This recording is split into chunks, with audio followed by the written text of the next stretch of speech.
about Salah. We're going to talk about...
Bismillah ar-Rahman ar-Rahim. Hello people and welcome to Footy Judgment.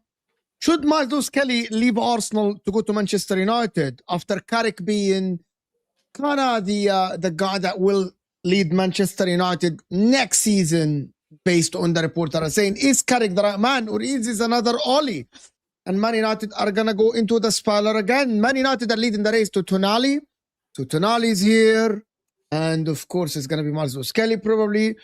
Also, Arsenal injury crisis. Can they cope with an injury crisis? Of course, Arsenal with 10 players pulling out of the international team. The meltdown online is actually crazy and nuts. Everyone is criticizing Arsenal about the players leaving the camps for their national teams to go back to their club because they are injured, as everyone is saying, of course.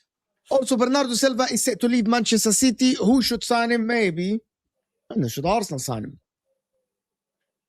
Or Chelsea or something. Chelsea will never sign Bernardo Silva, but Chelsea.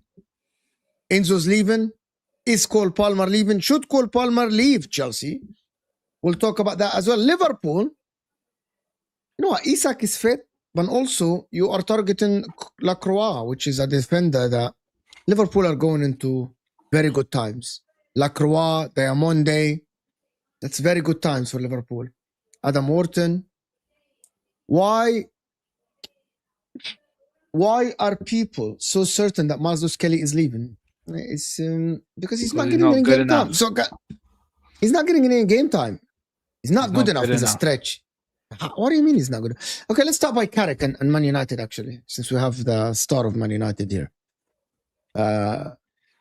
Is that another Oli? Nope. As we're live, by the way. Because he's better than Ole Gunnar Solskjaer, so he's not another Oli. What do you mean he's better than Oli based on what? Well, first Oli won in the beginning. He was the one who did the training session, so that tells you need to know he's a better coach than Oli instantly because he did the tactics. And secondly, Ole Gunnar Solskjaer. If you said to me it's another Ole Gunnar Solskjaer actually had Man United finishing above Liverpool. He had Man United third and second in the league. Not that that's a celebration because it's not. But in his 2 full seasons that he was here, he wasn't actually, in terms of league results, it wasn't the worst. It was just he was competing against 2 juggernauts in Pep's City and Klopp's Liverpool. If he was competing against this Arteta's team, he probably would have challenged his league. Do you know what I'm saying? But I don't think it's another Ole because I just think he's better than Ole. And Ole Gunnar Solskjaer is a failure everywhere else he's been. He went to Besiktas, got sacked within 6 months. He went to Cardiff, got relegated. Whereas Carrick, he only left Middlesbrough because they sold all his best players. Yeah, but he's still not experienced enough. I'm not saying he's going to fail or he's going to succeed. It has to be a long-term project. And I don't think you... Listen, I was listening to Saeed and talking about Carrick. I don't think he has the experience. You're right. You're ill. Yeah, a little bit. Oh, yeah, I got a little bit of a cough. I don't think that he has the experience to lead the team in multiple competitions because it's not the problem is Man United is not a project. You have established players, the Brunos, the Cunhas, the Embuemos, the Lissandros. These are not players that need a project manager. You know what I mean? These are people that absolutely, they need a ready-made manager. Is he a ready-made manager? Because what is the target next season? It's a challenge, right? Yeah, I agree with that, but it's like, well, that's my target anyways. My target is to win, but I think win is a stretch. I don't think you can win the Premier League next season. Yeah, that's fine. You don't have to think, but I think it definitely is possible. But like, and then the best team in the league right now is Arsenal. Their manager's never won anything other than an FA Cup. Yeah, he's won one final, lost one final. Liverpool, if they do sack Arne Slot. Even then, was Arne Slot really? It doesn't look like they're gonna sack Arne Slot. Actually, yeah, I think. Even then, I know he won the league last year. But before he won the league, was he really experienced? Like, are we going to count the Dutch league? Yes, he was managing, but he was managing for years. Yeah, he was experienced. But Carrick for years. Coaching for years. Carrick, as I said, he was working under, and then he went to Middlesbrough as well. But again, you're using two different scenarios. I'd personally rather my manager have championship experience than Dutch Eredivisie experience, because I've seen too many Dutch managers come into this league and flop. How many seasons has Michael Carrick had as manager? 2 years, 3 years at Middlesbrough. 3 years. And comparing to a guy that was managing for 6 years, more than double the amount of time, and managed relatively big clubs. Managed in Europe as well. Like they played Europe, they played Champions League. It's completely different. So, by the way, Carrick's also managing. Actually, it's not only, bro. It's not only he was managing for 9 years before he joined Liverpool. He managed until from 2016, like a full-time coach, not a caretaker, not an assistant, like a full-time. I was talking more like top-level experience. That's Carrick. That's true. Carrick has managed one game in Europe and he did win it, which was Villarreal away, which wasn't. It was not an easy place to go. Villarreal away. Like, I don't think you can compare. I don't think you can compare Carrick to Arne Slot. I agree that he's not as experienced, but that doesn't mean. Yeah, at the end of the day, bro, like, you have to also compare it to the names we're. But to be honest with you, if Arne Slot, okay, so let me ask you, if Arne Slot, okay, so this is very good conversation, okay. Arne Slot stays at Liverpool. Liverpool back Arne Slot with money, as they're saying, like 2 wingers, you know what I mean, a midfielder and a centre back. That's what they're saying they're gonna do. Versus if Carrick stays and the plan goes, who would you bank on next season to have a better season? So the targets, as I'm hearing for Liverpool, 2 top wingers, Barcola and Diamondi, or something like this, and Adam Wharton, and a centre back, whoever the centre back is. For Man United, it's probably a midfielder in Tonali, Casemiro to renew, and maybe replace Xerxes if he leaves, and a left back. That's what you're targeting, right? Like a Lewis-Skelly or something. If I'm given the 2 teams with the circumstances that they have, Liverpool versus Man United, who I will be banking on?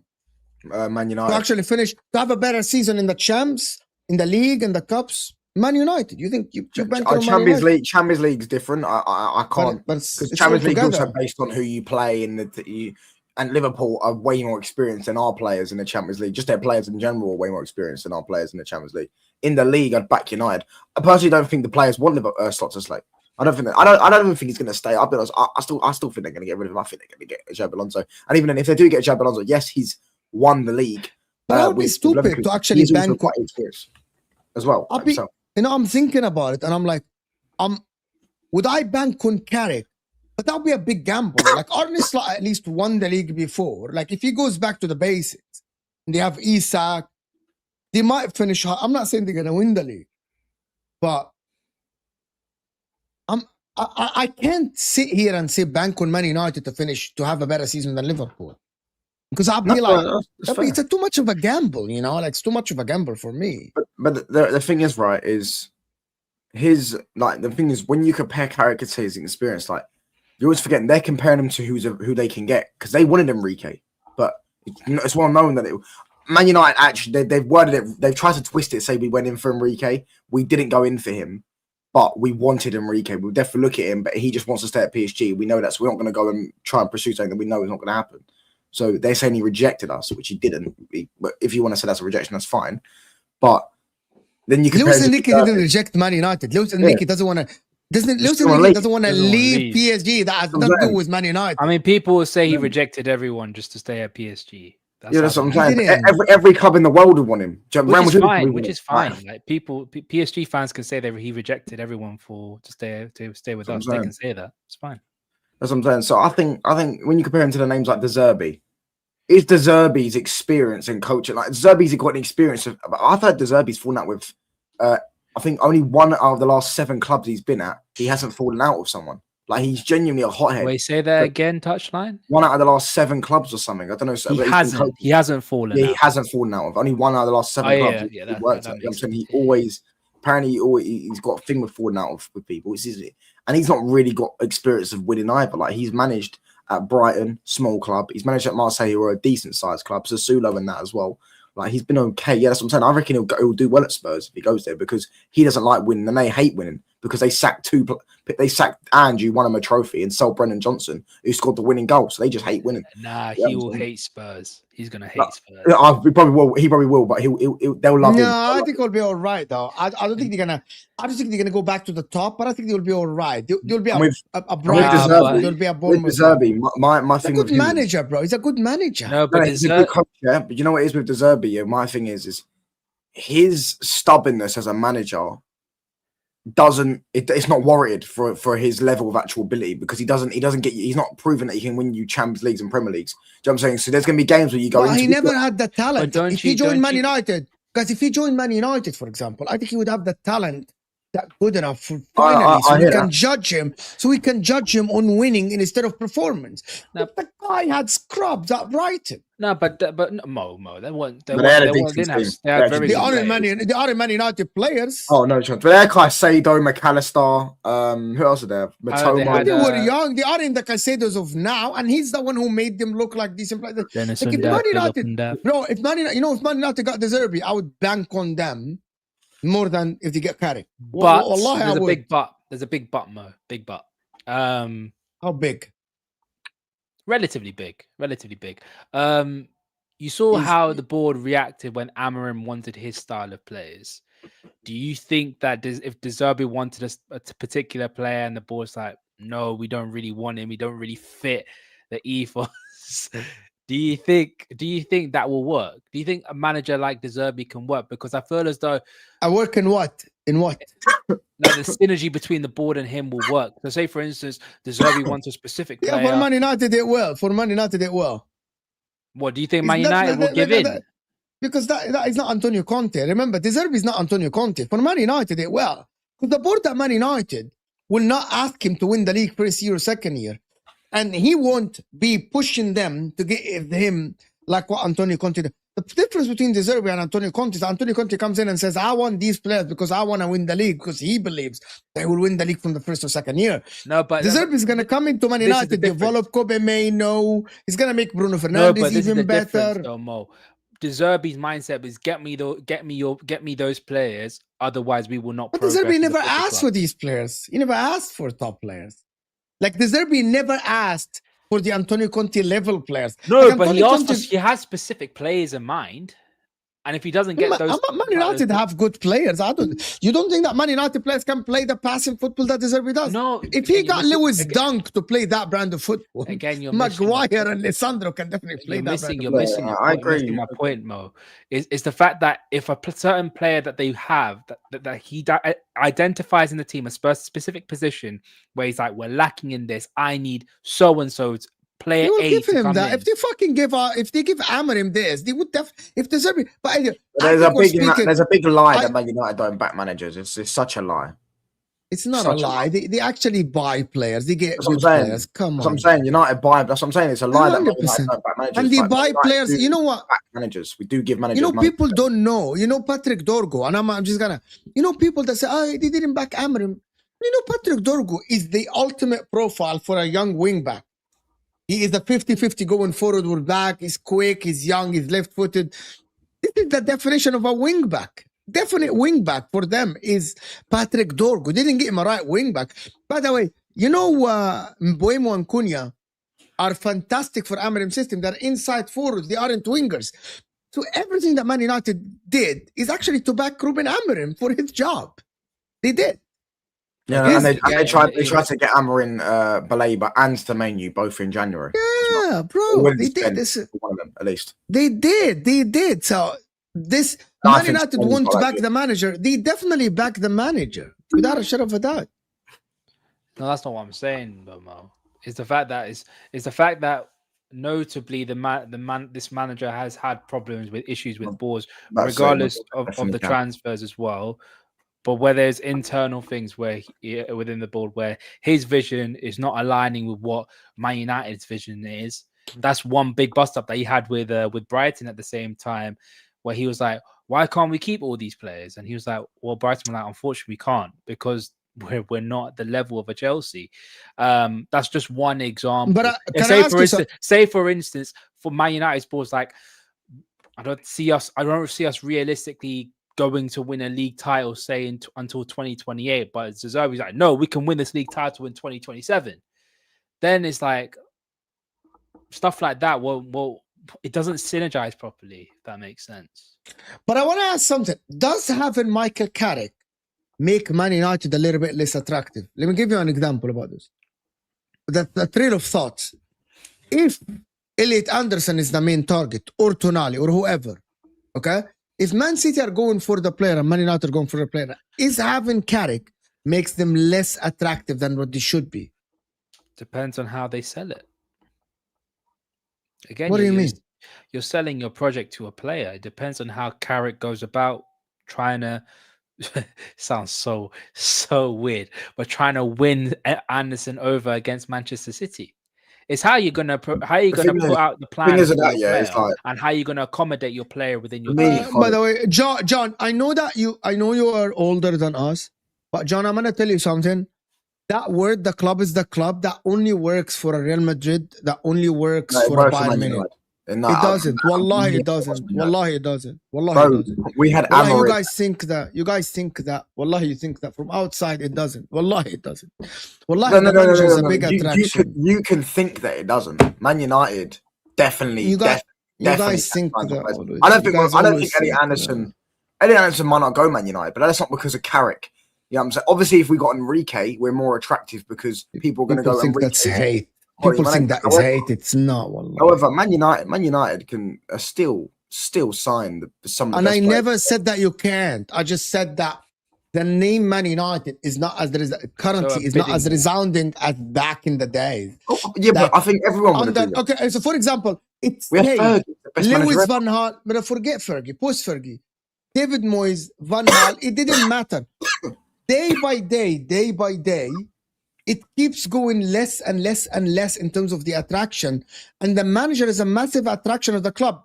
So for me, in 2000, okay, let me just tell you something. In 2015, regardless of the manager that Man United had, right? Man United would have been more attractive than Manchester City, right? Currently, as it stands, if you're asking me who's more attractive, Man United or Man City, if you remove the manager, it's Manchester City. It's a more stable club. Fine. They won recently. No. Habibi, there is way more. Let me just finish and then I'll let you respond. It's not only about the fan base.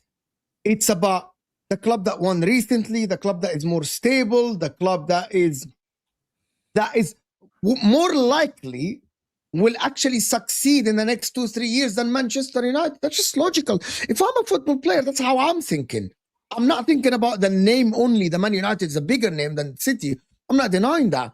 But I'm thinking about the So remove the manager, remove the both, I'm giving you a fair game. Remove Pep and remove Man United manager.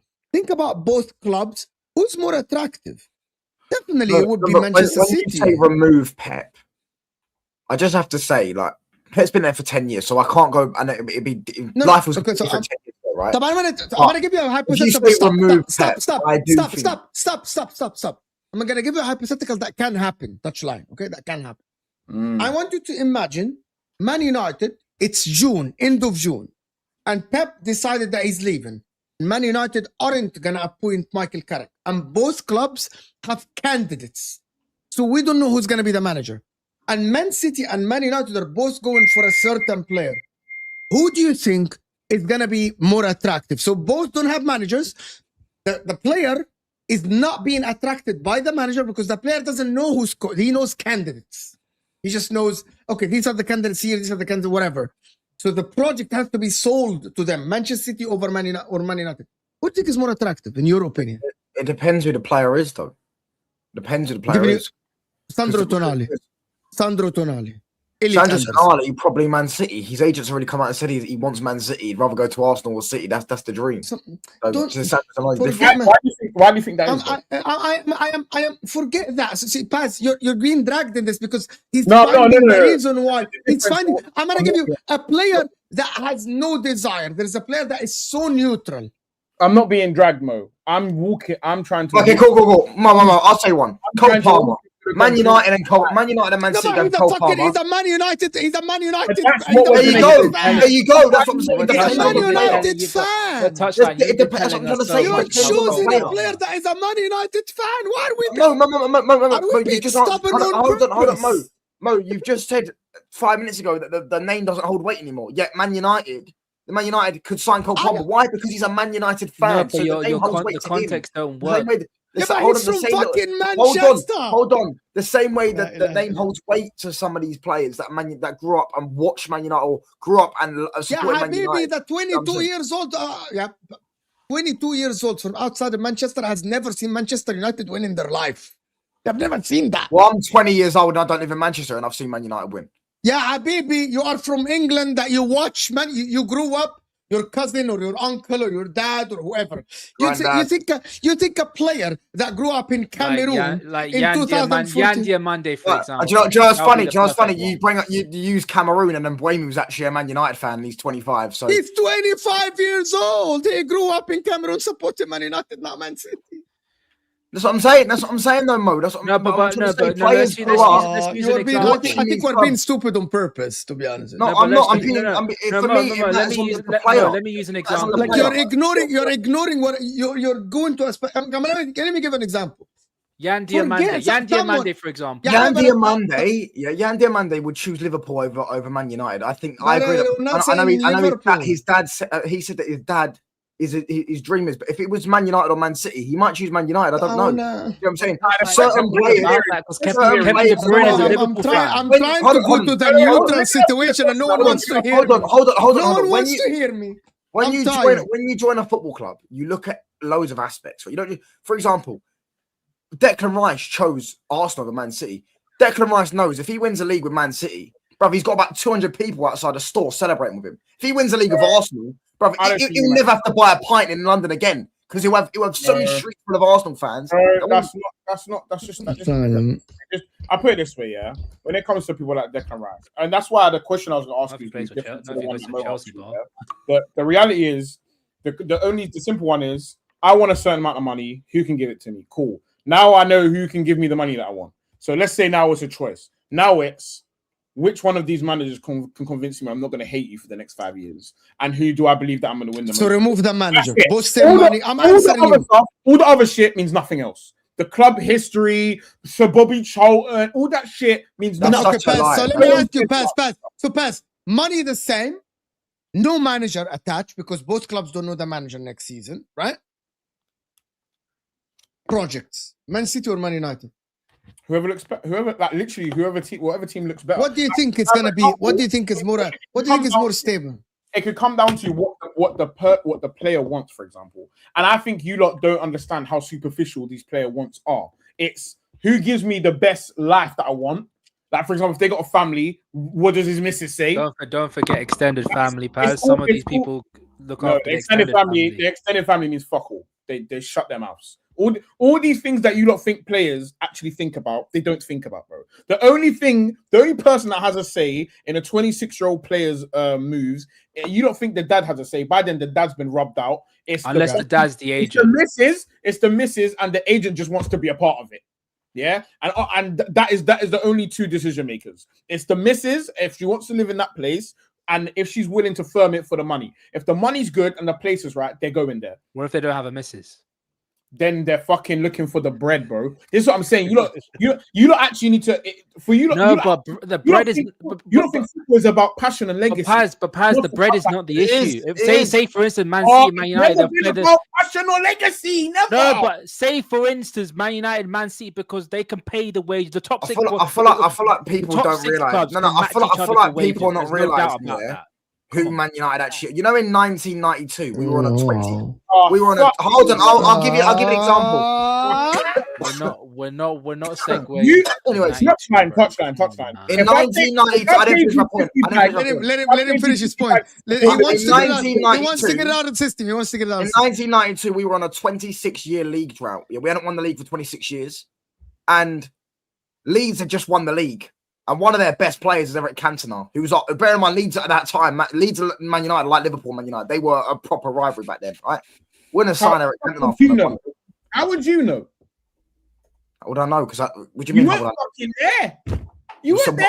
So I can't know things that are in history. You weren't alive. So you can't know things in history.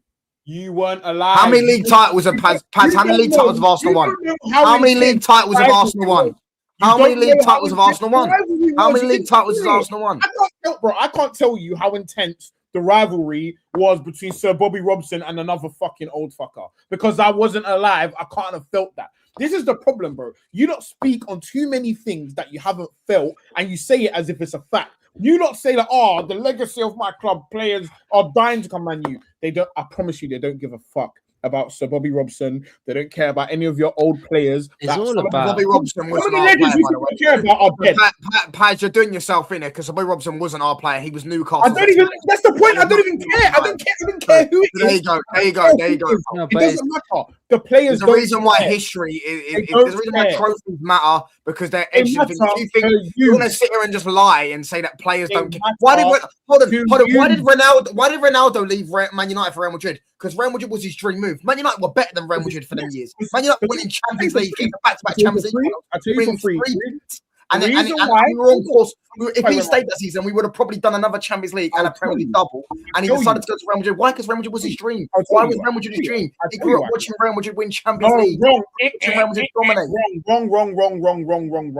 Wrong. That is, he did not go to Real Madrid because he grew up with Real Madrid his dream. He went to Real Madrid because they fucking pay outrageous bread. The city is sexy as hell. United yeah. His brand grows.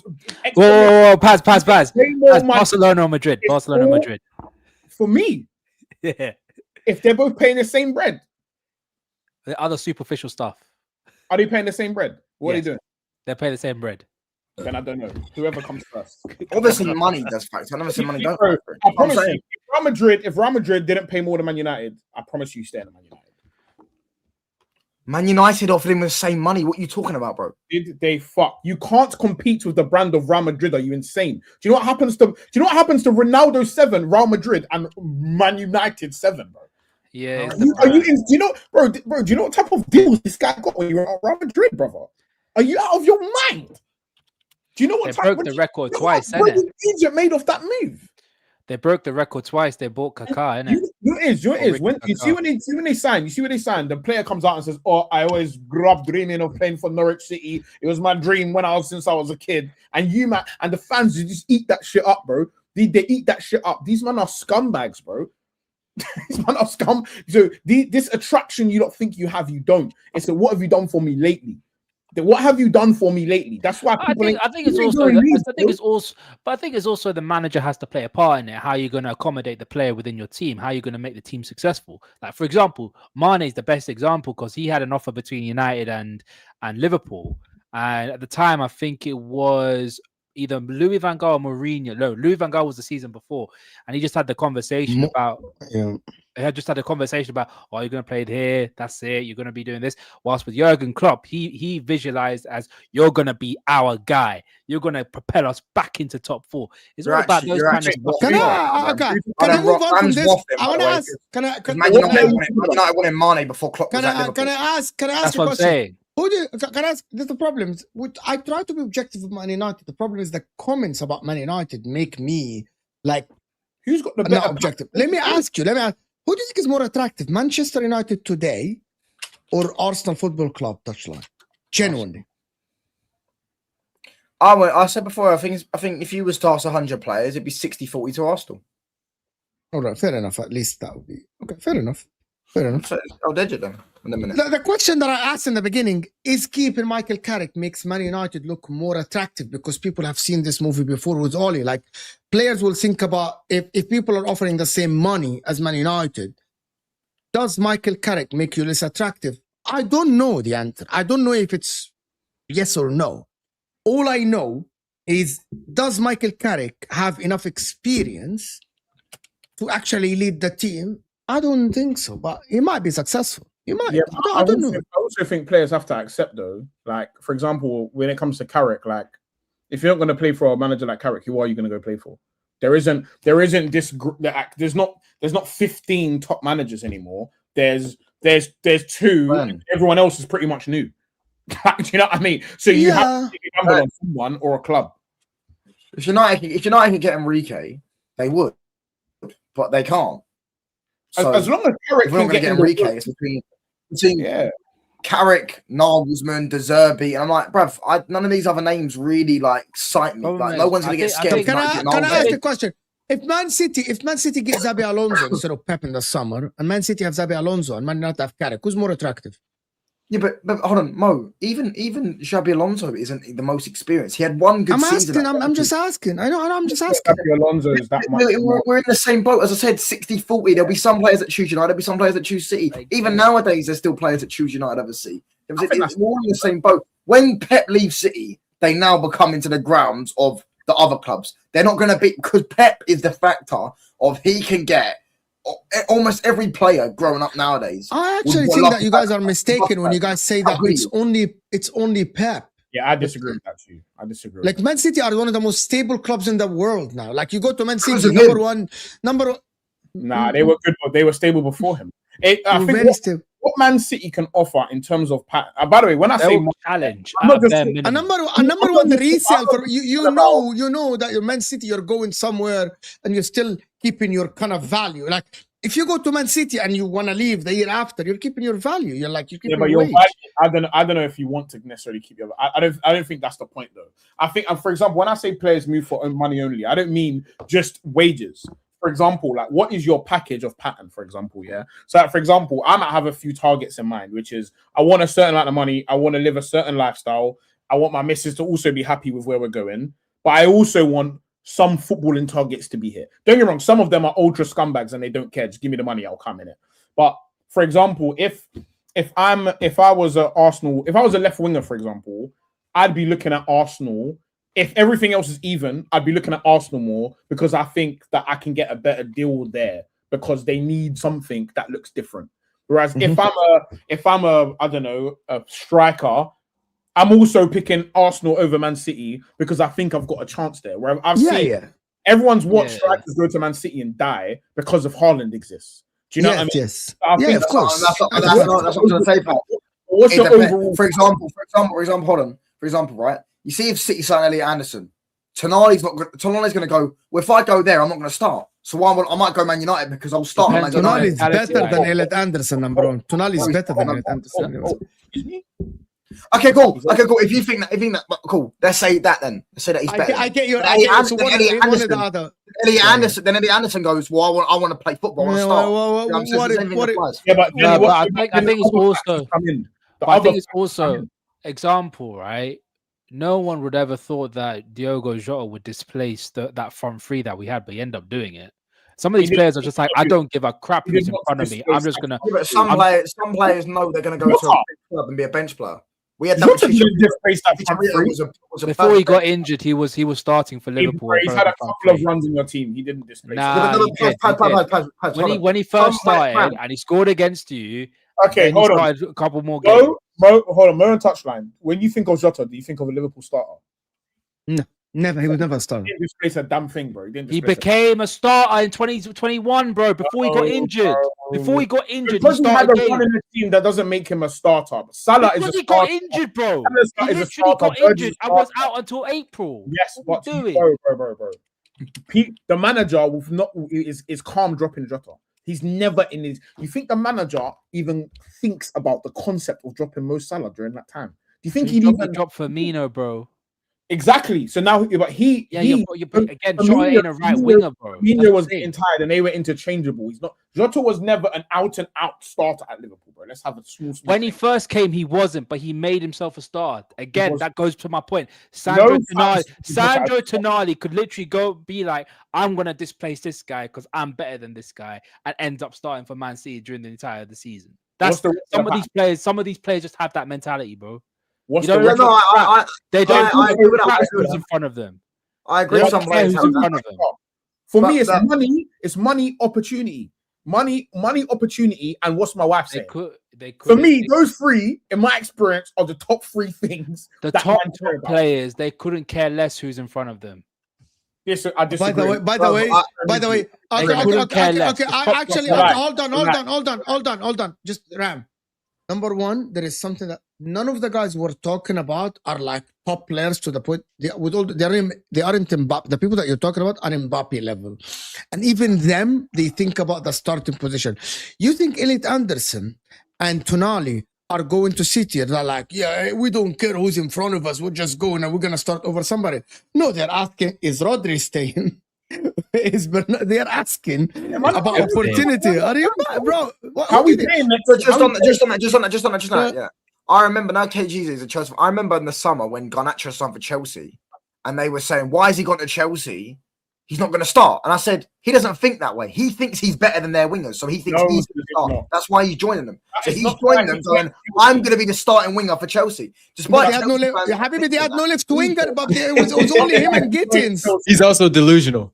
He did not join Chelsea because of that reason. He joined Chelsea because they probably offered them a longer contract with more P's. Yeah. United are willing to give him, and he was also going. Man United wanted to sell him. But now Garnacho can make more videos with Gunner in the background singing and that. Another example, bro, then. Come on, bro. You can look at Garnacho for what he is, bro. Why didn't Fabinho kick up a fuss when he wasn't starting at the when he was at Liverpool at the start? What's the question? I didn't get the question there. So Fabinho wasn't starting at his time at Liverpool. Where did he come from? He came from Monaco. Just won a league. Yeah. So humble up right now. You're from the French league, you bum. Just won a league. He won a league. That's exactly what he'll do. He wait right behind Lucas Leiva. I think he'll be. Who was in front of Fabinho? Was it Leiva? Henderson. No, it wasn't. Henderson. He kept. Hold on. First of all, he kept Lucas Leiva left. Then you bought Fabinho, and Henderson was playing DM. That's a lie. Henderson. Lucas left Jurgen Klopp's first season. What are you on about? So he was playing DM. Why are we discussing fucking Liverpool from 12 fucking years ago? Why am I sitting discussing Liverpool in 2015? Can I just end the City thing? I want to end this Man United. No, because Mo, it goes back to the point. Why didn't Fabinho kick up a fuss when he wasn't starting games? He came from a superstar. He isn't like that. Oh my god! That's my point. He's coming from fucking Monaco, bro. What are you talking about? If you're a top player, nobody's a top player, Ram. Nobody is a top player. What makes you think nobody is a top player, Ram? Hold on, Pat. No one is a top player. That means Elliot Anderson, if he goes to City, he's gonna think of, am I starting or not? If I'm what is my role in the team? Am I being a third tier player or am I being a rotational player? Yeah, for Elliot Anderson, he will get games at City. For Tonali, they will get games at City. The question that I want to ask you, Ram, is that if someone is going to Arsenal and you're like, they were starters at their club, they won't go to Arsenal saying, we're not getting game time. We're just going to be there as the player that will play against Southampton in the cup. Some players would choose, no, I would go to a different club. Unless you're winning, would I have more game time because it affects their chance of getting into the national team? Again, Elliot Anderson, who does he play for? Who does Elliot Anderson play for? Who does Tonali play for? No disrespect to those two. That's an Italian international and an England international. Okay. That's an England international and an Italian international. You think if Tonali, I'm not sure if Pep's staying or not. Let's imagine Pep staying. You said on my stream that Italy suck right now. So what does that matter? Yeah, Habibi, that's a guy. If Tonali's been, he's still an international, bro. For example, again, we're being very illogical in this stream. It's ridiculous. Like you think that Elliot Anderson, if they tell him now, Elliot Anderson is the hot property. Man United, they're going to tell him, you're going to come in, you're going to play every game, you're a starter for us. But then Pep Guardiola or City or whoever at City, I'll tell him, you're going to come in, you're going to have to fight for your chance. Listen, Rodri is staying, and we're offering you the same money as Man United. Rodri is staying. You might not be a starter. You might have to come in and prove yourself and blah, blah, blah. He's like, he's going where? He's going Man City, bro. No, he's not. Okay, let me tell you this for a fact. I'm telling you this for a fact. If Elliot Anderson looks at his agent, calls him and says, yo, I got two Manchester clubs. I got Man U, I got Man City. Yeah, you're gonna go Man United. You're gonna play all the time. You're gonna play right next to that bum Casemiro and that other little kid. Show some respect. Yeah, I'm not gonna do that. I'll be honest. And then it says, cool. You go Man City. You go Man City where they spend 50 mil in January. 500 mil in 1 year. You can go Man City there, and you got a chance of playing there. We're also gonna change your entire bloodline's life. Yeah, we're gonna change everything you ever know. No. Man United will do the same. The money you're earning now. That's going to be chump change to you. Man United he's acting as if everyone offers different contracts. We'll offer the same contract. Everyone, stop. I'm going to read these two super chats before we move on. Pick up my man. Statement. You just finished your statement. Who told you that? These all just started shouting when I was talking. Go on, finish your statement. No, but I just wanted to say, Mo's right. Do you know Mo's right? I just look at international football and see players. Some players might even go play for a worse nation because then they'll start for that worse nation. That is. I want to read this.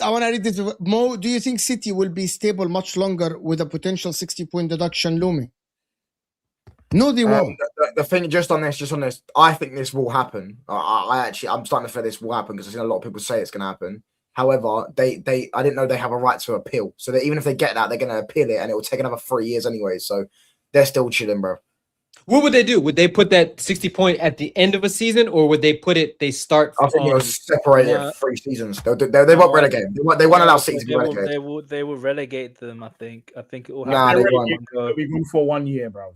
In fact, that's probably. Do you know what could happen? They get 60 points, they appeal it, and it changes to 30 points, and then they'll do it over 3 seasons. So it's minus 10 points for 3 seasons. That's what it'll be. That's what it'll probably be. Something like that along those lines. They are never, ever splitting that over 3 years. You think? Yeah, I don't know. They'll just get all in one. Premier League will stop playing, bro. The rest of the Premier League. I know it's off topic now, but I have heard. Obviously, we've seen. None of you have seen the Nottingham Forest and Everton are now complaining to the Premier League about. I think about us. Big up to them because they should do because the Premier League done them dirty and then gave Chelsea a leeway, so they should, and Chelsea should actually have their title stripped and should have a transfer ban at least. That's because it affects your title. I know. Okay, forget the title strip. For me, they should anyways because the fact that you can't. I've never known a profession where you can just cheat and then get away with it and keep your titles. That's not it's called the real world. Touch. Man, everyone cheats. Nah, but you. But not if you get caught, mate. How many times have people been caught for cheating and got away with it and kept their titles? Every single time. In the history of the Premier League, Lance Armstrong in real life, Marseille and money. Marseille got caught cheating in French football, and they still get to keep their Champions League. Yeah, I hear it. But again, but then PSG fans. That's what I'm saying. It's football, bro. That's what I mean. Football gets to keep their titles, man. It's crazy. You can just cheat and get away. None of those retroactive titles touched. Those titles are long gone, homie. Long gone. Forget that. How many titles would it have been? They can't give you that. We can do a parade. It would have been all the Roman ones. No. Forget giving it to the second place. You don't do that. I don't understand why Touchline is like crying over the is he going to get a title? If we would get if Man City and Chelsea we would get 5 more titles. If Man City how Chelsea. They wouldn't get 2004 or 5. We get 05, 06. It would go 06. No, but we would. 2009, 10. One of their charges was because they got a scout, and obviously he's the one who signed Robin illegally. They got him illegally. But and then 09, 010 as well. 09, 10, and then 11, 12 obviously for City. Then 17, 18, and 2021 for City. So we'd have 5 more. And if Barca get done as well, we'll have our Champions Leagues, which we should have because they pay refs. You just want everybody to get done. What about when Man United gets done and the charges come against Man United? We've got no charges, bro. It's all fan fiction. That's So, 'cause you just I love Man United fans, bro. Man United fans are showing all these you clips just from pay a back in the big day. fine? Everyone says Who did we you pay a paid big the fine refs, to? right? And then they're showing all clips about, bruv, in the Invincible season where Scholes gets dragged down in the box and it's the most obvious penalty ever. And the referee's right in front of it, and they let it slide. They say, "Oh, but Fergie had the refs in his back pocket." Didn't you just pay a fine? No, we're not even going to debate this topic. Have shame. Yeah.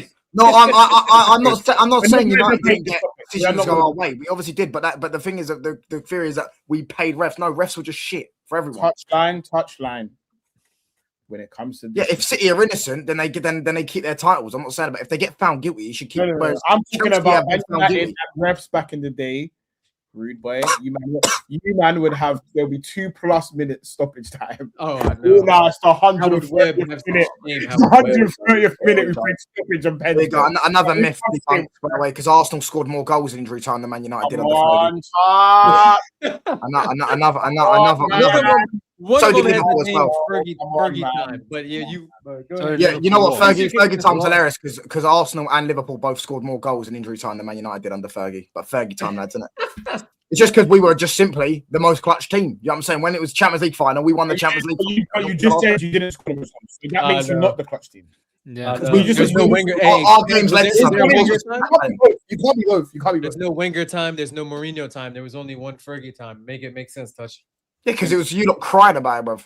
Arsenal. Well, not specifically UKG, the other ones. You know what I'm saying? I know The Liverpools and that, they were crying about it. But Let me ask you a question, Touchline. You're saying Fergie's thing was all about board, yeah?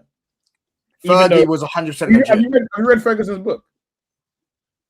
No, I haven't read Ferguson's book. Read it, and then we'll have this discussion again. Read that bitch, and then we'll have this discussion again. And once you read it, Hold on, hold on, pass. We'll take that. You haven't read Fergie's book? You're the biggest historian I know, and you haven't read that. I've read Fergie's book. I don't want to read what he's got to say. No. Read it, and I promise you will not feel that way. That guy had the Premier League on strings, and he admits that, bitch. Yeah, I never say he didn't. That's not legal, though, is it? Having the Premier League on strings. Rude boy, read the book. read the book, bro. Read the book, bro. Read the book. Okay. Big up Martin. That City want both Tonali, Anderson, touchline 3 out of 2. Now I think with the Bernardo Silva, with Nico Gonzalez, if Rodri leaves, it makes sense that City will get 2 midfielders, right? No, but if even if one of them leaves, they still start.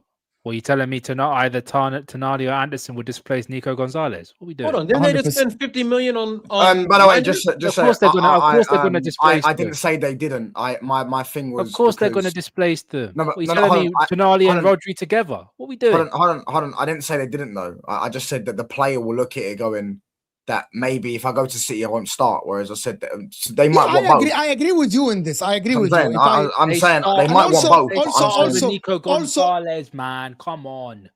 Nico Gonzalez and Bernardo Silva. Tonali's gonna be that, bruv. I'm displacing them. They're scrubs. Both of them are scrubs.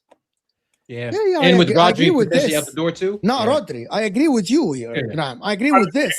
I don't think any of them are scrubs. Can we just get on to the next super chat? Because I'm going to. Hang on, you've been calling them a scrub this entire season. Don't sit back like that. Ram is going to fight again and say. No, I'm going to just put Who have I called a scrub? Both of them. Who? Both of them. Nico Gonzalez and Bernardo Silva. I never said the scrubs at any point. Okay, can we end the Bernardo Silva? Because Bernardo's leaving, okay? Bernardo's leaving, so Bernardo's out of the way. If Rodri is sold to Real Madrid, if he leaves, now that leaves City with both Elliot, Anderson and Tonali would start. And also, there's one more thing. Is Pep staying? What if Pep leaves? And what if they get a good manager? Then what? Like a Maresca, for example? Yeah, but they ain't getting no manager on the level. Can I ask you something? Who's a good manager? Pass was actually who's a good manager out there for them to get? Who's the name that you think is gonna come in and they're like, oh my god, it's the PSG manager and there's nobody else, bro. And he's not leaving. And just touchline with that, he's not leaving. Yeah, okay. And nobody else, bro. Hansi Flick. Fabregas ain't going nowhere, even though you think Hansi Flick. You think Hansi Flick is leaving Barcelona? Is like he's not leaving. I just said he's not leaving. Oh, okay. Fabregas is still up. Laporta literally went onto the balcony and said, "This guy's not leaving." Fabregas is not like an established manager. Fabregas That's what I'm saying, bro. That's my point. I think Fabregas. Nagelsmann not really experienced, is he? Bruv, He's managed for a few years. If City lose Rodri, Kovacic, Bernardo, and Nico Gonzalez, then they get 2 of them. They get both of them. But even then, Tonali and Anderson are not going to start in a midfield 2 consistently because none of them are replacements for Rodri or Bernardo because none of them can do what Rodri can do. Why not? They were complimenting. Nobody can. What the fuck are you talking about? They would be a decent. Absolutely not. Tonali is the pivot. And then Anderson is the up None and of down. Let Rodri do his deep line playmaking stuff. You need a walk in the Anderson. What fucking Habibi, we're assuming that Rodri might go. Without Rodri, I think them two in a double pivot would work. Yeah, without Rodri, both of them are going there. But if it's just one of them, then if it's just Rodri there, then Tonali most likely is going to go. I think Tonali and Elliot Anderson complement each other. Would you move? I agree with this. I don't know why O'Reilly people think back they're the in same midfield? player. I don't think they're the same player at all. I think they're different, but I mean, to be fair, if you got Cherky and them on up top, like you got all your creative players up top, you don't really need anyone in that midfield to do deep line play. Just legs. Solve a lot of City's problems. Because I think, and I've never really. I think people overrate Anderson. I'm gonna tell you, yeah. I think people overrate Anderson in the fact that they think he's an incredible deep line player.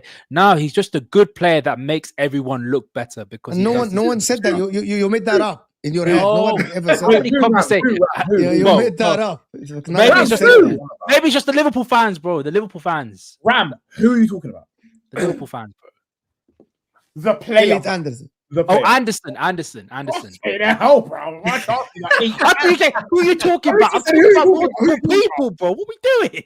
Bro, Liverpool fans can never call Elliot Anderson is a smaller Rice. No, he's not. No, he's not. They can never call Anderson overrated. They can never, because if they do that, then we're gonna. He's the same type of player, though. That'll be the worst thing they could do because Anderson stylistically is the most similar player I've ever seen to Steven Gerrard stylistically. So if you're going to call Anderson over, touch. Gerrard could score goals. Anderson doesn't score goals. Gerrard could create. Did you see Anderson's go against City? Yeah, but Gerrard creates goals. He scores. He could score goals. Yeah, no one said he's not better than him. I never said that. No, I'm not doing this. Again, touchline. No. Mo. Touchline. Again, it's your age. Your age is showing. Because Steven Gerrard in his prime, you weren't watching Steven Gerrard in his prime, bro. Put some respect, Elliot Anderson is stylistically. The way he moves on the ball is stylistically the most similar player I've seen to Steven Gerrard. 2009. Am I bugging? That's the prime. That's the prime. Every once in a while, Mo is right. He's a Declan Rice type of player. He's very good. He's very good at ball running, carrying up and down, tackles here and there. You know what he is? Owen Hargreaves. He's a regen of Owen Hargreaves. That's a very good Owen Hargreaves. Owen Hargreaves is not a bad shout. Yeah. You know Gerrard was very good. Are you not saying Elliot Anderson plays like Owen Hargreaves? When he was older, after the injuries. But I think it's more Rice. I think it's more of a Rice. I think it's Rice. And you know, it's hard because Owen Hargreaves played like 17 games for United. Hold on, let me ask you a question. But he played as a winger. Hold on, let me ask you a question. Because I feel like people just say shit. How does Rice play? Now, can you tell us how does Rice play? No. That's your player. That is your player. That's your player. That's your player. It's my show. I'm going to tell you. I've asked the question. No. I don't know how Rice. Because I want to see. No. You don't always do this. You just say, "Oh, this guy plays like this guy." So I want to know. No, we're not. I want to know from an expert. We're not doing this. We're not going to yell over each other. I'm going to tell you how. We're not going to yell over each other. I'm going to tell you. I want to see what do you value in Rice's game. So I want to see. Do you rate Rice the right way or no? So I'm not going to say that. I'm not. Because man think I'm stupid. I literally said what they are similar of. Okay, number one, they cover a lot of grounds. They can crash the box. They can shoot from outside the 18. They aren't Pirlo on the ball, so they aren't elite on the ball like an Adam Morton. Like I think Adam Morton is very good on the ball. They aren't about the intricate passing like a Rodri. So I think they're similar to each other in terms of the roles they play. That's why I think Declan Rice and Elliot Anderson are similar. I don't know about that. 100%. 100%. That's fair. Just to be clear, I think let me ask a final question. No. Forget everyone. This is me and you. You know what? This is me and you. Let me speak. This is me and you. Forget everyone. I don't want anyone to interfere. This No. is me. All I wanted. The question was very simple. I asked you how Rice plays, and you just said. No. I gave you the similarities between him and Rice. No, that's not the question I asked you. So why you give me similarities? I said, how does Rice play? That's what I asked you. I told you. And then you said he's not good at intricate football and he can shoot from outside the 18-yard box. Covers a lot of ground. You said he covers a lot of ground. Covers a lot of ground. He's very good in defensive transition. He's good in carrying the ball. Anderson is good. Are they the same level? I can't say that until Elliot Anderson goes to a top club and develop his game to be actually better at it, so I can see his stealing. So what's Elliot Anderson's play style? Would you say? I don't watch number 8. He's a very good dribbler from midfield. Like he's better than Rice at dribbling. Like his actual feet, like he can skip past players. He's a very good dribbler. I'd say he's very a boxer. Good is a stretch. Very good as a stretch. Bro, I've watched this guy. I remember one time he got the ball and he drilled past 4 players and almost scored. Okay, can I make a question more specific? Most injuries, we cannot all actually. Every one of us give. Can I ask the question? God damn, bro. What are Elliot Anderson's tendencies, and then what are Rice's tendencies? That's what I want to know. Talk to us about Rice. Can I finish my question, Reed Boy? If I'm gonna say one player plays like another player, it would be because they share tendencies, not something they're both shit at. That to me, that doesn't make them a similar player. Like, for example, Ronaldinho and fucking Vanessa are both shit at defending. They're not similar players. So for me, if I'm going to say so both, I think the answer is they're both midfielders. Let me finish my question, and then you can speak. Interrupt me.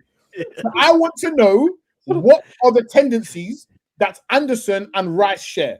That's all. Cover box to box midfield. Cover. Where was Elliot Anderson on your list? Your work. Oh, the list! I forgot about that list. Where was he on that shameless list? I might add. Scott McTominay. Can we move on so I can answer this so I can move on? I think one of the best things that both do, but they're different levels at, their best is cover a lot of grounds, right? And they're good in ball carry. Okay. Let me make what I mean by tendencies very specific, because this is why. I answered him. No, you don't get to ask a lot of questions. You get to ask one question. What is this? Let me reply to you. The reason I'm speaking now is because you haven't replied to it, and I'm going to explain to you why you haven't. I asked you what their tendencies. An example would be, for example, you could say Rodri and Busquets' tendencies are to drop deep and control from deep, for example, sitting between the centre backs. They take up the same positions. They are similar players because they try to do similar things for the team. So, for example, I could then say, I don't know. But that's similar to what is that different than what I said? Because you're just telling me what they're shit at. Or you're telling me no, they are good at. They are good, not shit. They are good at. Read by. Yeah, baby, I told you what they're good at. Martinelli covers a lot of ground, and so does Declan Rice. Are they similar players? No, in the midfield they cover a lot of ground smartly. That's what you said. They don't, but their tendencies are not the same. That's why I'm asking you. You can't say these players are similar unless they have similar tendencies. And they have similar tendencies. If you don't want to see it, it's up to you. If they don't do the same thing. Now I get to ask the question. In short, tell us what Declan Rice amazing at. Amazing? What is he? Are you asking me what type of player is, or are you asking me what he's good? Yeah. What type of player is Declan Rice at? Those are not the same thing. What type of player is Declan Rice? I think we've seen a few iterations of Declan Rice. And as it stands now, I think people want. No. Talk about now. I don't want to see that. I'm gonna get there. Stop interrupting me. I'm asking questions and you interrupt about me. You interrupt a lot. No, I didn't. We're gonna move on. Go ahead. Let's move on then. He doesn't want to answer because he doesn't know. He doesn't know. He doesn't want to know. Maybe you answer the question. You do the same to me. You do the same to me, but I answer. I answer straight. You do the same to me. Maybe you answer the question, but he just doesn't like the answer. He doesn't Let's like move the on, answer. man. No, Ram. The reality is, I asked you what type of player is, and you told me he covers a lot of You said ground. the same thing the other day when we do the player ranking show. Who, me? No, you're just No, mouth. no. Bro will back me here. You are disgusting for that player ranking show, by the way. You're disgusting. Hold on. Where was Declan Rice in that show? That is disgusting. We had to put it world class because he kept on crying about it. Anyway, can we move on? Right, Are we going to let's go. move on or no? Go ahead. Can Yeah, we- let's move on because I'm going to mud this absolute fraud bum idiot because he's so stupid. He doesn't even know. He's a Liverpool fan, right? Because he got Ekatike's thing. Doesn't even know that we got cheating. So did Liverpool for the exact same. Why do you thing, have the to exact be same game. rude? Someone that didn't say anything. Because it's to the you. most. No, it's actually the most stupidest super chat I've ever seen in my life. Because I don't know if he's trying to rage bait me or he doesn't He know. did that rage that- bait you because you literally cussed him. You Yeah, cussed okay, his cool. family, you cussed his- What I'm saying is So he won. for people that don't know, in 1915, Man United and Liverpool players made a match fix scandal. So Man United would beat Liverpool 2-0. Right, so we both got done for match fixing. Bear in mind, this is during the World War, bruv. So I don't even know what's going on here. Like I can't believe you've actually gone back there and think. I don't want to discuss. Okay. No, but okay. Let's say we didn't win the league. We didn't win anything that season, so we're not going to get anything taken off us. Neither did you, I don't think. So you're not going to get anything taken off you. You've gone back 1915 to listen to hold on. He's gone back 1915 to listen to some Twitter rumor that they've been going around because Man City fans and Chelsea fans, instead of actually talking about acknowledging their own clubs are cheating, they've gone back 100 years ago where there was a match fixing scandal, which none of us even know really what happened, right? And as I said, Liverpool and Man United players met up in a pub before the game to make United would win 2-0. That's what happened. And we didn't win anything that season. PSR It was a and betting FFP. scandal, basically. It was so people would win money at the bookies. Have you ever been done for PSR and FFP? Why are we talking about 1915? come on, I know our whole. Why are you asking them? You know the answer. Give me Christian Kivu, head of the pizzeria. He's a good coach. A good coach, Fonzie. I don't understand this because he's a defender, but he doesn't know how to defend. Doesn't know how to get. You know that, right? He's a Why defender, do you think because someone's a defender, they can teach someone how to defend? He's a defender. He's defending Italy, bro. That's the best place to learn how to defend. Why does that mean? As you can't say with a straight face if you hire Christian Kivu and your defense is absolutely Hold on. an atrocity. So you think because someone's good at something, they can teach it? No, the only thing he was good at, bro. I don't think he was ever good at going forward, bro. But they should. When the groups break up and attackers go one way, midfielders yes, go one but way, and sometimes, you especially don't want specific Christian things. Kivu Yes, talking to you about midfield general, playing and attacking. You want Christian Kivu to go with the defenders to say, look, this is how you move, this is how you react. So David Luiz was a defender. I wouldn't take any defensive fucking advice from him. Yeah, David Luiz wasn't as good of a defender as Kivu. Yeah, He was a defender. we don't know that he Gerard turning in his sleep right now. That was nasty. Yeah, that's touched. Yeah, that was nasty, he's bro. got Gerard's got bigger problems. Well, no, because the thing is, people don't rationally think. They think I'm saying he's as good as Gerrard. No, I'm saying stylistically, he's the most similar thing I've ever seen to Steven Gerrard in the Premier League. Why didn't you get on touch? Why didn't you get on touch the way you got on? I just heard the way he Exactly why. carries the ball, the way he dribbles. For me, looks like I'm watching Steven Gerrard. Like it's in like stylistically. If it was just a select, you see his goal against City, outside the boot pass, then gets the 1-2 and just curls it into the bottom corner. That is something Steven Gerrard used to do. That is something Steven Gerrard used to do. The way he dribbles past players, something Steven Gerrard. That doesn't mean he's better than Steven Gerrard because he's not. He's nowhere near him.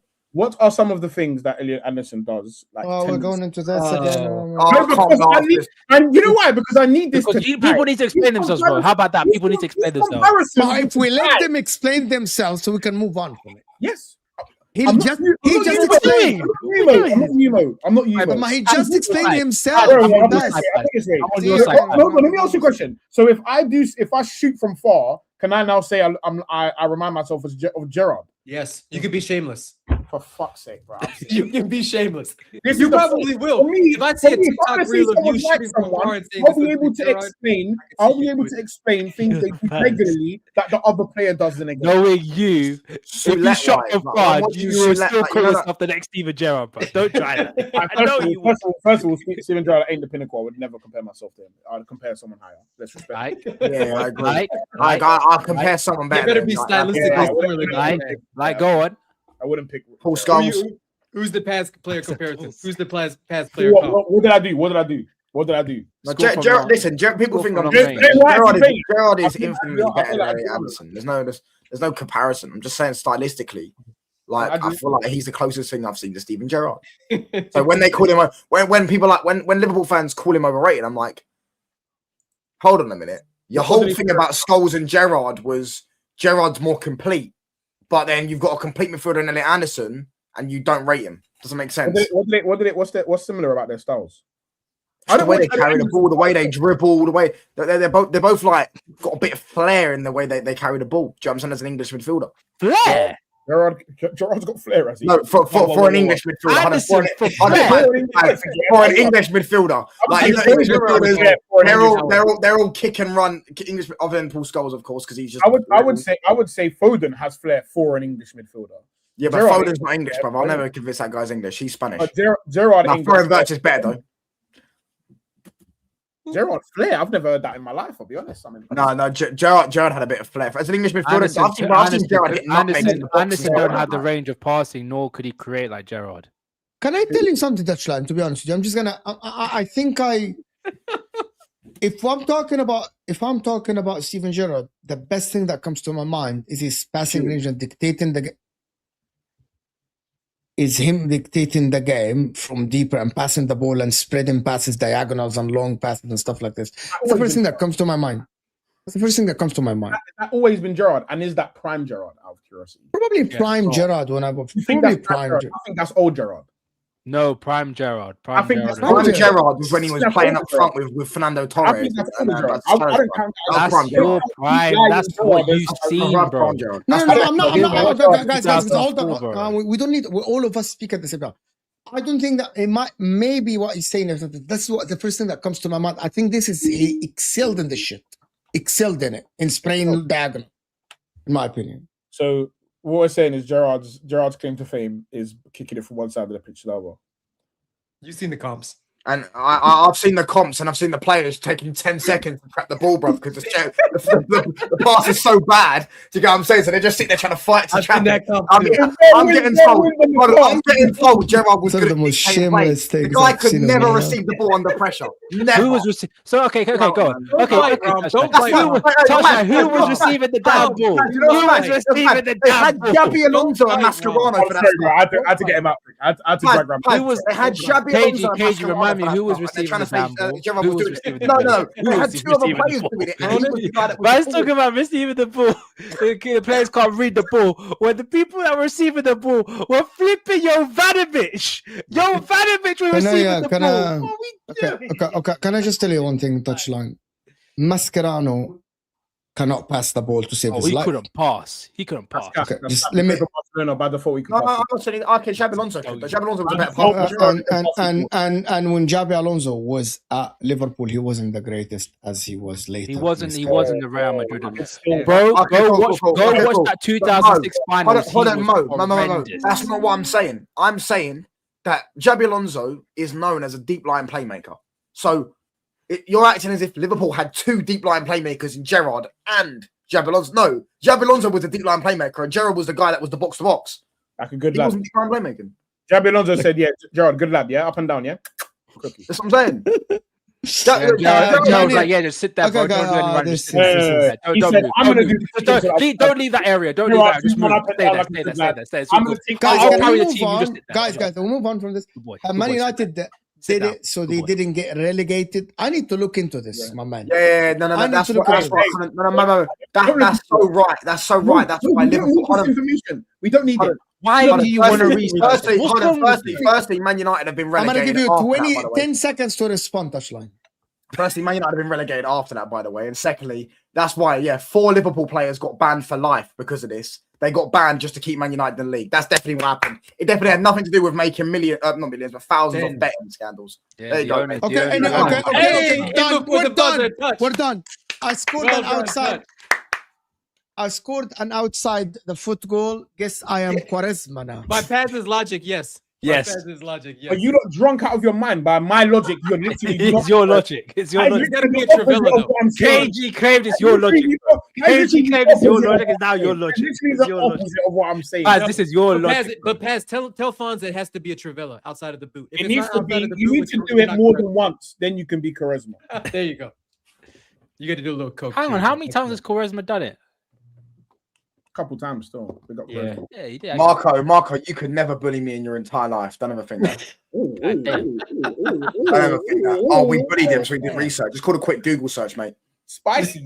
And I already knew that Liverpool got banned for it, by the way, because I remember people were showing Man United Liverpool. I already showed that, but I wanted to because he tried to add in a bit more information to it. So you know, and then football actually got postponed because of the World War. Yeah, lads, we'll go back 110 years ago, bro. The owner of the football club, guys, it's absolutely ridiculous. Oh, okay. Anyway, hey man, you wanted this. I didn't. This is your panel, bro. Liverpool actually stole Man City's scouts. Anyways, it wasn't scouts; it was scouting report. Yeah, sorry, scouting report. My bad. What are we talking about next? Arsenal injury crisis. You got an injury crisis. Mendy's out. Madueke is out. Saka's injured. But does that mean hold on, come on. We know what it is. Except for Madueke. Madueke does look. Does that mean Zubimendi's world class? And Eze and Madueke are out. Does that mean Zubimendi's at least very good because he's missing out on European international games? Can I reply to Mo? Nowhere near that level, bro. Nowhere near that level. He's nowhere near that level. You know if I can reply to Mo, when you lot already have. All right, your time now, Paz. 10 seconds. Be devastated. And you know, going into that Carabao Cup final, you know, struck with injury or across the squad, you know, missing our two most critical players.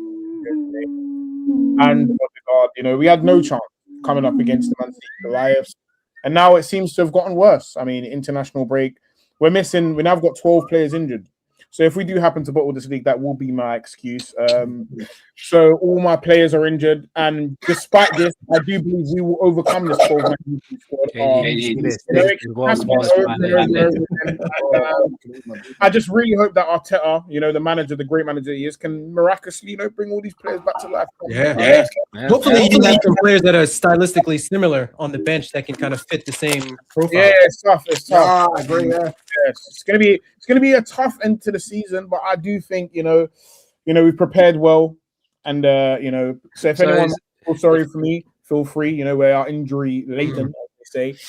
So I'm guessing if you lose the league, then this is the excuse, right? Yeah, and also if we win the league, Man City biggest bottlers in history, and Liverpool biggest bottlers in history. But despite all of the injuries we had, we still overcome your 500 million spent and that world class works that you put in that world class tier that you did and that world class run that. But can I ask you something, Baz? Hold on. He's still vexed. Who called for inverse world class? Who do you think? It was Ram. It was Ram. Whoa. Let's get the clip. We'll get the clip. I said nearly. This is exactly why Steven Gerrard's legacy is tainted for me, because they don't know anything about good midfielders. First of all, as a lie, I put him in nearly there, and it was still in nearly there. If you want me to get a screenshot, I'll give you the screenshot. I put him in nearly there. I'm getting the screenshot now. Paz is just lying on my name. This guy's just lying on my name now. This is just. Sam, you put him world class or you put him nearly? One of the two. We put him nearly there, bro. He's not he was hovering. He was hovering in between. It's just as bad. Yeah, obviously you have to add the dramatic effect. Just decent. It's just a decent player. You just Can I ask you Touchman, little man. Stop calling Touchman little man. It's disrespectful. And said I put Walcott. Walcott had some world class. Had one world class. Do you remember that goal he scored against Newcastle where he fell over like 9 times? He scored a hat trick, I think, that day. That was a world class goal. That was a world class. You know, Walcott was Barcelona's nemesis. Bro, Walcott was a demon. Oh, man, think Walcott was a waste man. Walcott was a. No, he got 100 goals in the Prem.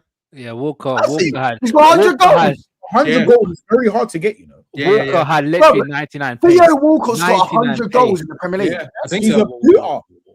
Oh my days! I don't think he's got 100 goals. I know he was decent. I think he's definitely got 90 odd, but not 100. Oh, 80. Sorry.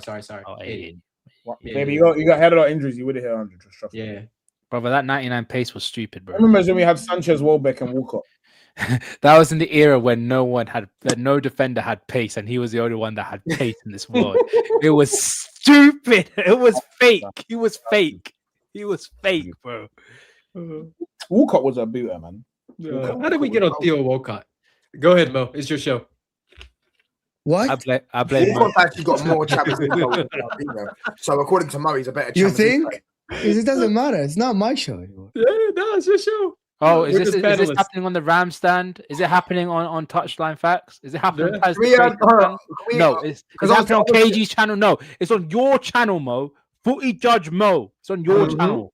Should we talk about like Isak? Because I see Liverpool fans all getting giddy. They think Isak's going to come and change. No, can I finish? Can I just finish what last part about Arsenal? What Judge Mo continue, bro. Can I finish this last part? Why there is a massive outrage that is happening everywhere about the players that are leaving the camps to go back to their club when it's international? Genuinely, Because everybody hates Pez's club. Pep started it. because there's a massive outrage because you're watching the clips and all the tweets and everything. Everyone is calling Arsenal cheats. Everyone is reacting to people going back to their clubs because they have a knock or something like this. And I'm like, I don't think it's that big of a deal, but people are making it a big of a deal. I think it's, I don't know why. As much as I hate, I think it's very smart. Yeah, I think it's smart.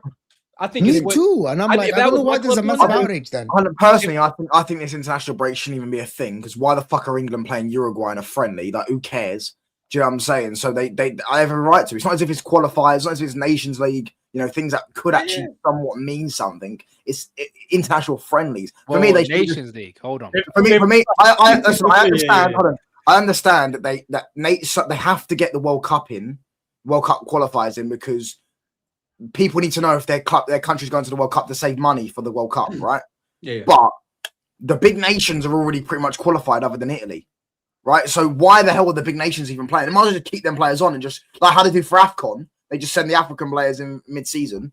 They could do that for the Scotland, the Northern Islands, all right, Italy this time, and then they're out for 2 games. Do you know what I'm saying? That's personally what I think they should have done. They should never have just paused the season. I think it's honestly such a waste of time. Dark. No, but the outrage is only happening because the players are going back to Arsenal. We all know this. But Anyway, we only know this. Like, I don't know who started it, but I've never seen videos if a Chelsea or a Liverpool or a Man City player go back. I've never seen the amount of tweets and videos and analysis of every single player that is going back to their club. And I've never seen this. I've never seen this. you will never see. I'll tell you the first time people get clocked is when you're at Arsenal. They won't notice anything you do unless you're Arsenal.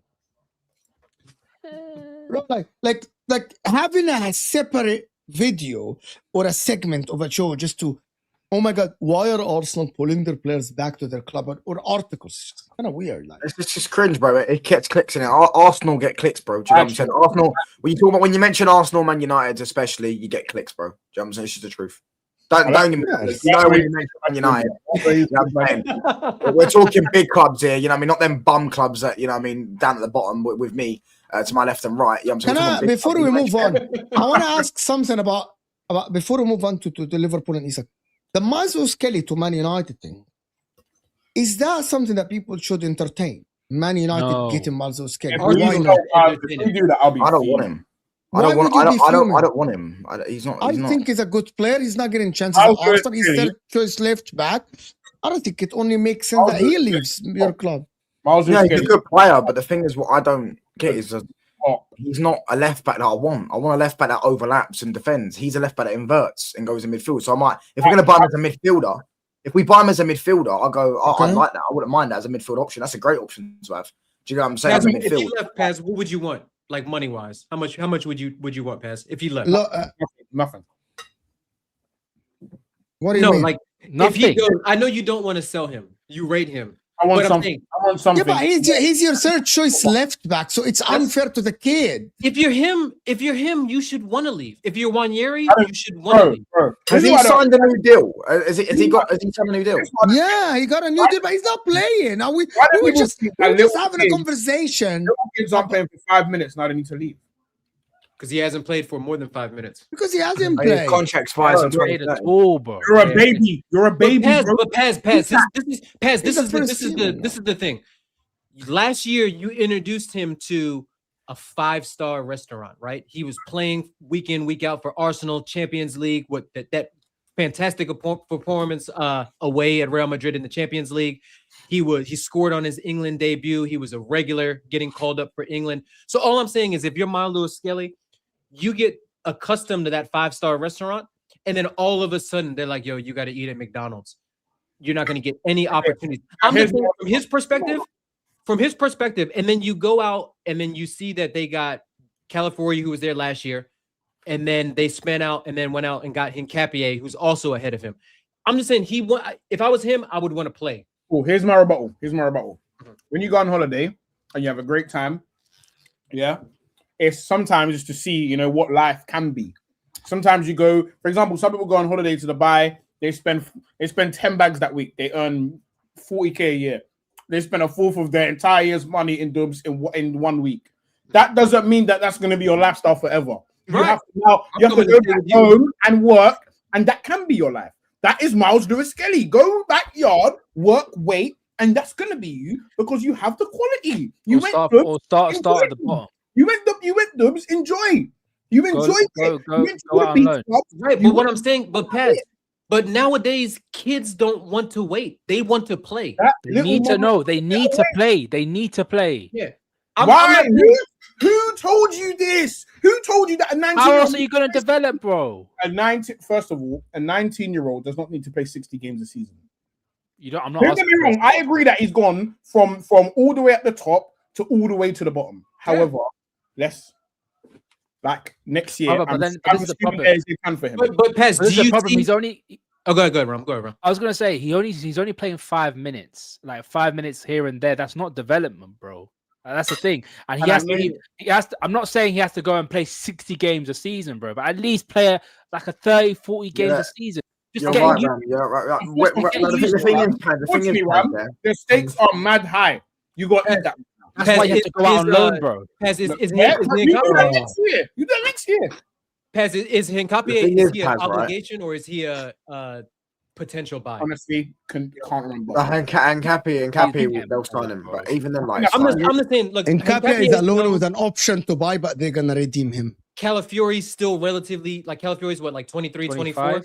Like, he doesn't have, it's not like there's a succession plan and he's got a Cucurella in front of him where it's like, all right, Cucurella, you got a year, 2 years left. And then Lewis-Skelly, you wait in the wings, then you play. He's got 2 guys ahead of him. 2 guys. And then if he wants to get into midfield, you're talking about Rice, Zubi, Norgard, Odegaard. Odegaard's even eating shit. Bear man have eaten shit, bro. He's at the end of his career. Like, we all know he's like, was he 32, 33? Who? Trossard been eating shit for years. What are we talking about? No, but Paz, no. This guy's barely. Trossard knew he was going to be a bench player at Arsenal.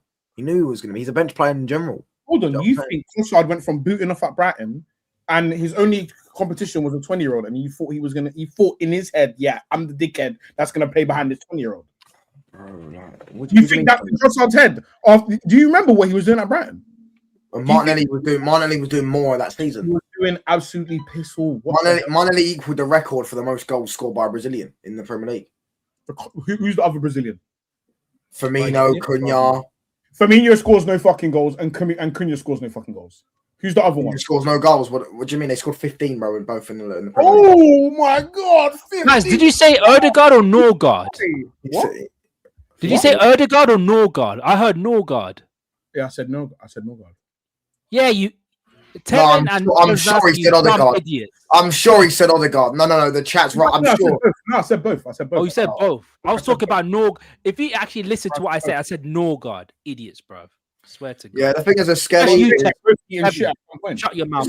Skelly might end up saying to Arsenal, like, I want to leave and get minutes somewhere else. But as a United fan, like, unless we're playing him as a midfielder, I don't want him. I just don't think he's good enough defensively, and he doesn't overlap. Like, he goes inside. I don't like Man backs doing that. and not going like Luke Shaw can do both. If Skelly could do both, I'd have him, but he doesn't do both. First of all, your whole opinion is based off what have you done for me lately? Because if we actually remember what Lewis-Skelly was actually doing when he was playing, he was moving to Lewis Dunk. But remember, he was beating Lewis Dunk to headers because he had that whole game. He had Lewis Dunk in hell, winning more headers than Lewis Dunk while being half his size. The other half was when he went Real Madrid. He was moving to Camavinga and Valverde. Let's not do the sometime-ish, forget what man was doing, like he's a scrub. Luke Shaw is Lewis-Skelly's little bro. Let's have it right. And Lewis-Skelly, for me, Bro, if you're saying you don't want Lewis-Skelly, to me, that's mad. Lewis-Skelly, for me, walks into your team in multiple positions. As a left back, bro, listen to what I said. A left back, a left wing, right wing striker. He's not better than Luke Shaw as a left back. He's not better than him. Lewis-Skelly plays in every position in your team. He's not a better left back than Luke Shaw, so I don't know what we're doing here, bro. Bro, he's going off because he moves to Camavinga. He moves to Camavinga. What are we doing here? Look, I see Luke Shaw lock up Lamine Yamal, bro. What are we doing here? Like, come on, man. When did you see that? Euro final. Locked him up. Had him bullied. Yamal did nothing the whole game, got one chance, and Luke Shaw, don't even try and do that face because I'll go back and watch it. I haven't even said anything and you're getting mad. Because I can see it in your face. Like this. I just sat back. Hold on, man can't sit back and listen. Luke Shaw. I'm listening. I'm going to get confused because United fans don't like him because of the injuries and that. People get confused. When he's at his best, he is a very good left back. Very good left back. Especially defensively and comfortable in the ball. I actually agree with him. I think Luke Shaw at his best is a fantastic left back. The problem is he's injured all the time. So you need Lewis-Skelly to be the starting left back next season. Anyway, this ain't happening anyway. You're not getting hate. I don't think it will happen either. I actually think that he's going to leave. I think Skelly's clear. And I think he should be. I think he should leave. There's no. If you're the third choice left back, and you already a terrible agent, a terrible one, and you are already, bro. If you already tasted that first team, you already tasted being an England international. You already want to be there. You aren't gonna go back to training with the scrubs, bro, with the kids, and just be at under 21 years old, bro. Get a loan, man. You see the move go out on loan.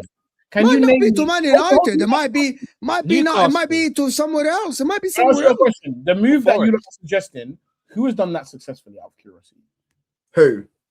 This move, I've had a great start. No, I'm not playing so much. Name me a player that's Lewis Hall. Lewis Hall's a good shout. Lewis Hall did it. Break Lewis Hall's break down his career for me real quick. He was at Chelsea, then went on loan. No. Let's stop right there. At Chelsea, what was he doing? He was starting at Chelsea left back. He played a lot under Potter. Yes, I'm saying he did. Hold on. Pass, hold on. I want to go for it slowly, please. Pass, hold on. What is wrong with this? Paz's defense, Lewis Hall, when he was at Chelsea, never reached the level that Skelly reached.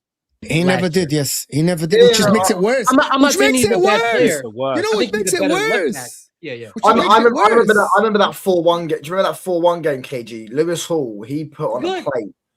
Guys, that makes it worse. He never reached the level. Guys, that makes it worse. Played 12 games at Chelsea. Yeah, but that makes it worse. How does that make it? He wasn't. If you never got to look in, fair enough. But Lewis-Skelly is genuinely just waiting his fucking turn. That's what it is. Pass, all I'm saying is he's earned his respect. He's had one season where he's not playing 50 games. Yeah. I'm just saying he might not want to wait his turn. If he sees if they sign in Capier. This is not about predicting how he feels.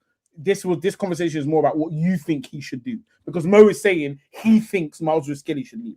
I think he should. Yeah, I genuinely think he should leave. I do too. What is wrong with me? What is wrong with this? He needs to go out, at least a minimum, go out on loan, bro. That's it. Yes. For me, I definitely think Skelly's open to join them, by the way, because United don't leak things like that unless the player's actually open to join them. I'm not saying Touchline Sports to tell us that only happens when they're serious. Brilliant. Thank you, Touchline. I'm not saying he is to join. I'm just saying I think he's open to joining Man United. Yeah, definitely. Brilliant. Because you and Miles go way back. You're about the same age, to be fair. I think Man United. Yeah, we do, mate. We used to kick ball with him back in junior school, mate. I think he should go. Everything Skelly does, he learned from me. Let me ask you a question. question.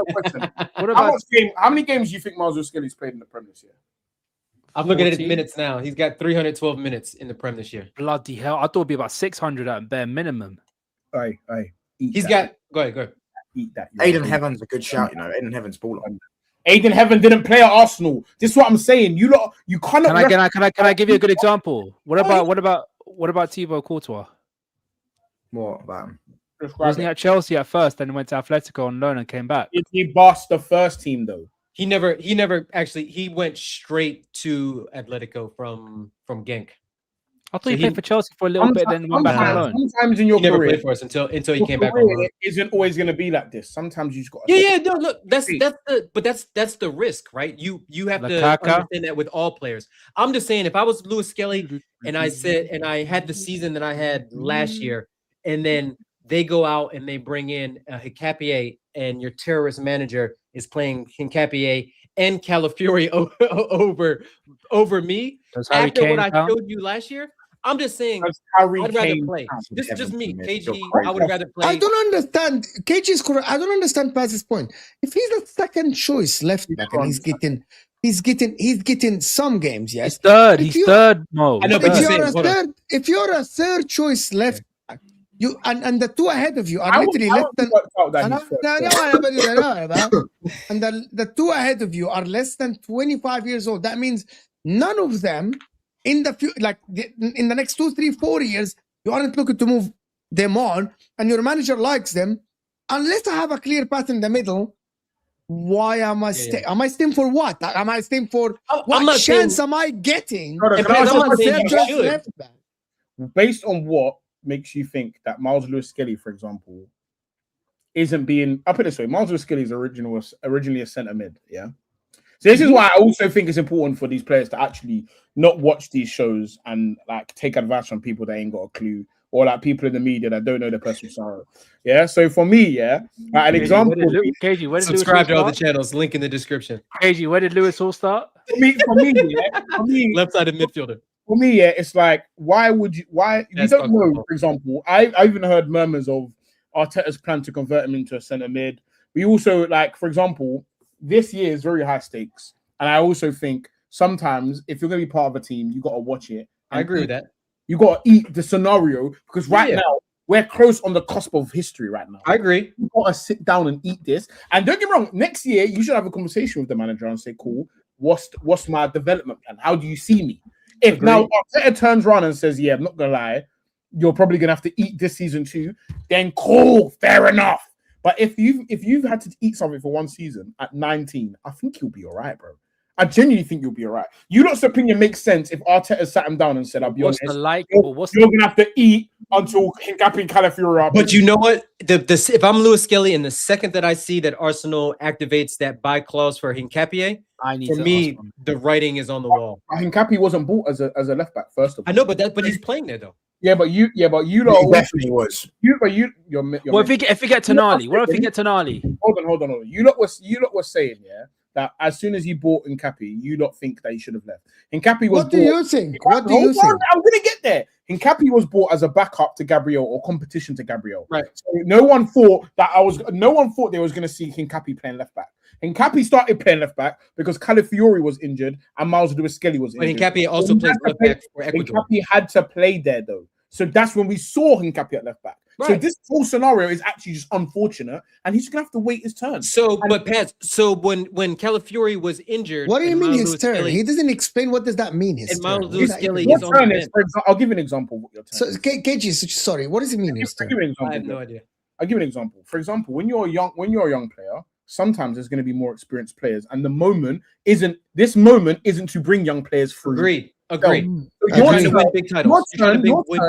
Your turn. For example, an example would be Saka's turn came up fucking left back, and you had to eat that shit until we got rid of Pepe so you could play right wing. You had to eat it. So for me, your turn comes in loads of different ways. And for me, if you've just had one season where you haven't been playing, when you just spent the last 16 not playing, you just got to affirm this one. And then now you have to think forward and say, cool, what are my chances here? Speak to the manager, like I'm sure he does. I'm sure him and Arteta have conversations about how he sees his future. And now, if Arteta turns around and says your future is being the dickhead at Arsenal, then fair enough, cool. Then you should leave. I agree. But as it stands, he's a teenager who has been told you've got to sit down a bit this year. Who's also been injured for a lot of this year, by the way. So let's not have it as if he's just been sitting there fully fit, just dying and wasting away. He's also been injured and in and out of injury as well. So for me, sometimes you just got to firm it, bro.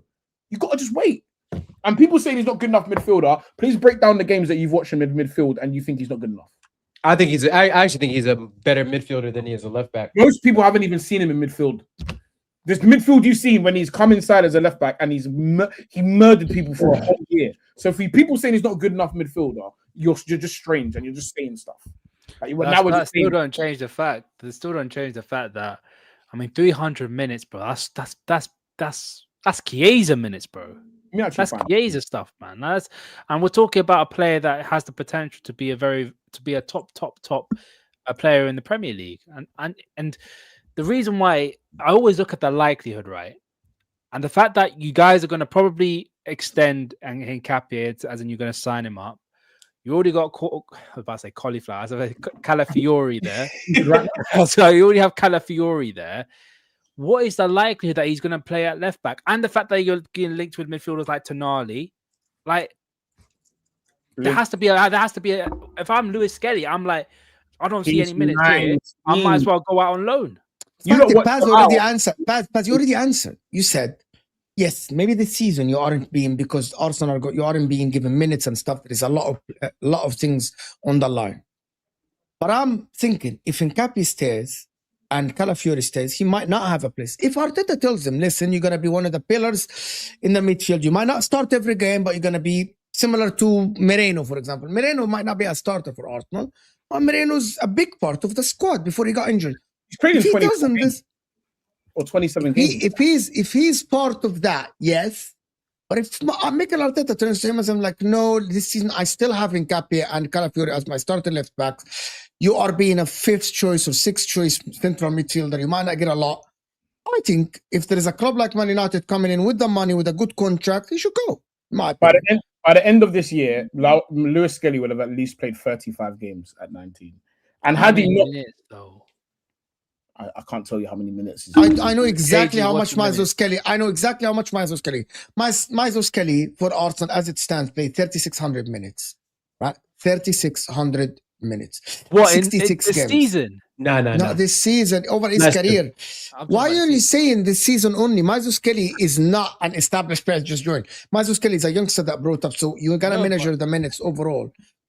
This season, if you want to talk about this season in the Premier League, Lewis-Skelly didn't play a lot. Like overall this season, he played around. Can I ask you a question though? So if Lewis-Skelly leave, should Rio Ngoma leave then? Yes. Yeah. Mental. Yes. You're a maniac. Rio needs to go out on loan. What the fuck is going on here? Number one, there is a difference between a 16-year-old and a player that... This is why you talk about it. This is actually why you talk about it. Do you know why? Do you know why? Because I know my manager doesn't like playing young players. That's a different scenario. Can I answer that? Number one, there is so different between Lewis-Skelly and Rio. Lewis-Skelly is an England international that went to the national team. That it was part, in my opinion, the way he played against Real Madrid last season in the Champions League. I think he tasted that first team starting position, being a starter for Arsenal. It is different than Rio Ngoma that is given minutes here and there at the end of games, 10-15 minutes here in the Premier League. Ram doesn't think it's different because he said... I don't care about... that's my opinion. Ram can change his opinion. Because he don't care about Ram because... you know, he was about to say that. But you let him... But hold on. So let me give you why Heavens for Man United shouldn't go, because Heavens was never a pillar. In my head, last season, Lewis-Skelly for probably 3/4 of the season, the second half of the season, he was a pillar. Like I think about Arsenal, that team that beat him is a pillar of the Arsenal team. That's the starting left back. That was one of the best left backs out there. Whatever the rule is, inverting or going out wide, whatever. He's a pillar. Is not the same as Heaven. It's not the same as Rio Ngoma. It's not the same as these guys. That was a pillar. Bro, we were talking about Lewis-Skelly. If he continues, he should have been the starting left back for England because he was that good. At the same time, if Arteta said to me, listen, I want to win this league, so I'm not playing him that much. Bro, fuck Lewis-Skelly, bro. Sit your ass on the bench and wait till next year. I don't get me wrong. You see me, I love Lewis-Skelly. I think Lewis-Skelly's potential is out of the world. But at the same time, sometimes this is not your moment. But I don't want Lewis-Skelly to be Amad Diallo, Pat. I don't want Lewis-Skelly to be Amad Diallo. What I mean by this? If we buy him next year, then fair enough, bro. Yeah, but the reason about Amad Diallo is still the upcoming young star at the age of 24 or 23 or something like this. Yeah, but he's not that good. Yeah, but Lewis Skelly are the only star boys that are. But no one says Amad Diallo is a young player. He's definitely called a young player. He's definitely called a young player. No one said that. No one said Amad Diallo is a young player. No, but Amad Diallo in terms of actual minutes from his age is considered a young player. What are you eating? What are you eating? Chocolate. Okay. That means he's gonna even be more ramped up. Yeah, it's the sugar, bruv. Sugar overload. He's not 6. Why are you implying that then, bro? Players that play too much when they're young, they end up just dying of injuries. They end up dying. Yeah, but Amad Diallo is not gonna die. But I don't think that Amad Diallo is gonna be I don't think that Amad Diallo is gonna be the star. But I think Lewis-Skelly can be that star left back for another team. I agree, but young players don't need to play. They don't need to be what he was last year. Think about it. Most of more than 300 minutes though. I think he played too much last year. To be honest with you, I think he played too much because we had no other choice because Calafiori was in hell. So for me, that's true. That's what I'm saying. We've run. I'll put it this way: Arsenal over the years have had a lot of outrageous young talent, and we've had to run them into fucking hell. So for me to watch one of my young players actually be able to breathe for 5 minutes while I'm watching Saka die. That is the first year Saka's had rotation since I've been an Arsenal fan, and Saka's breathing. It's the first time he's ever been rotated ever. So for me, being able to watch the young talent actually get 5 minutes to be a little kid, to me, cool, bro. Because since we're talking about the people that should leave, should Cole Palmer leave Chelsea? Yes. This is great. You know, I'm so glad we're talking about it. You know what? Because the reason why I brought this up, because Sky hold on. Because of the interview that he did, and also Sky Sports are talking about his valuation now. So there is definitely rumors that he's leaving, Cole Palmer. This is going to hold on. This is going to. He did an interview about 3 days ago, right? KG, he did an interview 3 days ago, something like this. Everybody. Yeah, he basically said he never wanted to leave Manchester, but this is great. I love this because this is going to mud the whole thing earlier. That players don't look at. You know, players don't care about the size of a club and stuff like that, right? Which is not true, right? Wait, what? Hold on. I'm gonna explain my point. Enzo Fernandez has been twerking for Real Madrid these last week. I never said that at any point. Can I now finish my point? Stop lying. Stop lying. I never said that. Did anyone say Paz? Did anyone say Paz? Did anyone say Paz? It was my point. So you're basically saying so you did say it. Hold on. So you did say it. You did say it. I said it. I told you. This is my point. What are you talking about? Man said I think you're referencing my point. Anyways, let me carry on, right? Enzo Fernandez, right? So Chelsea are having a year where they're going to be out of the Champions League. They've gone backwards. Do you get what I'm saying, right? Enzo Fernandez, obviously, the news broke out. They've gone backwards. They're not going to win the Champions League. They win the Champions League right now. They've gone backwards, haven't they? They've gone backwards. They're now not in the Champions League next season. Oh, you're assuming that they are not going to make Champions League? Yeah, it looks like they're not going to. It looks like not going. They might get it. They might end up kicking into gear last games of the season, but they're probably not going to get it, right? Oh, right. Okay. So what I'm trying to say is, and instantly all their players are going to leave or want to leave, like their best players, the Enzos, the Palmers. Caicedo, I think, will stay.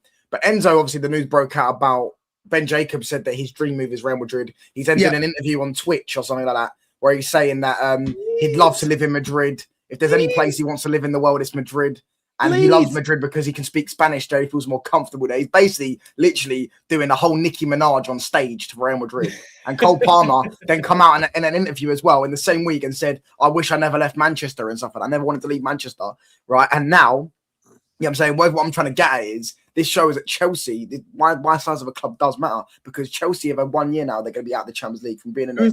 And all their players will leave. Man United have had 20 years and kept our best players. Hold on, Paz.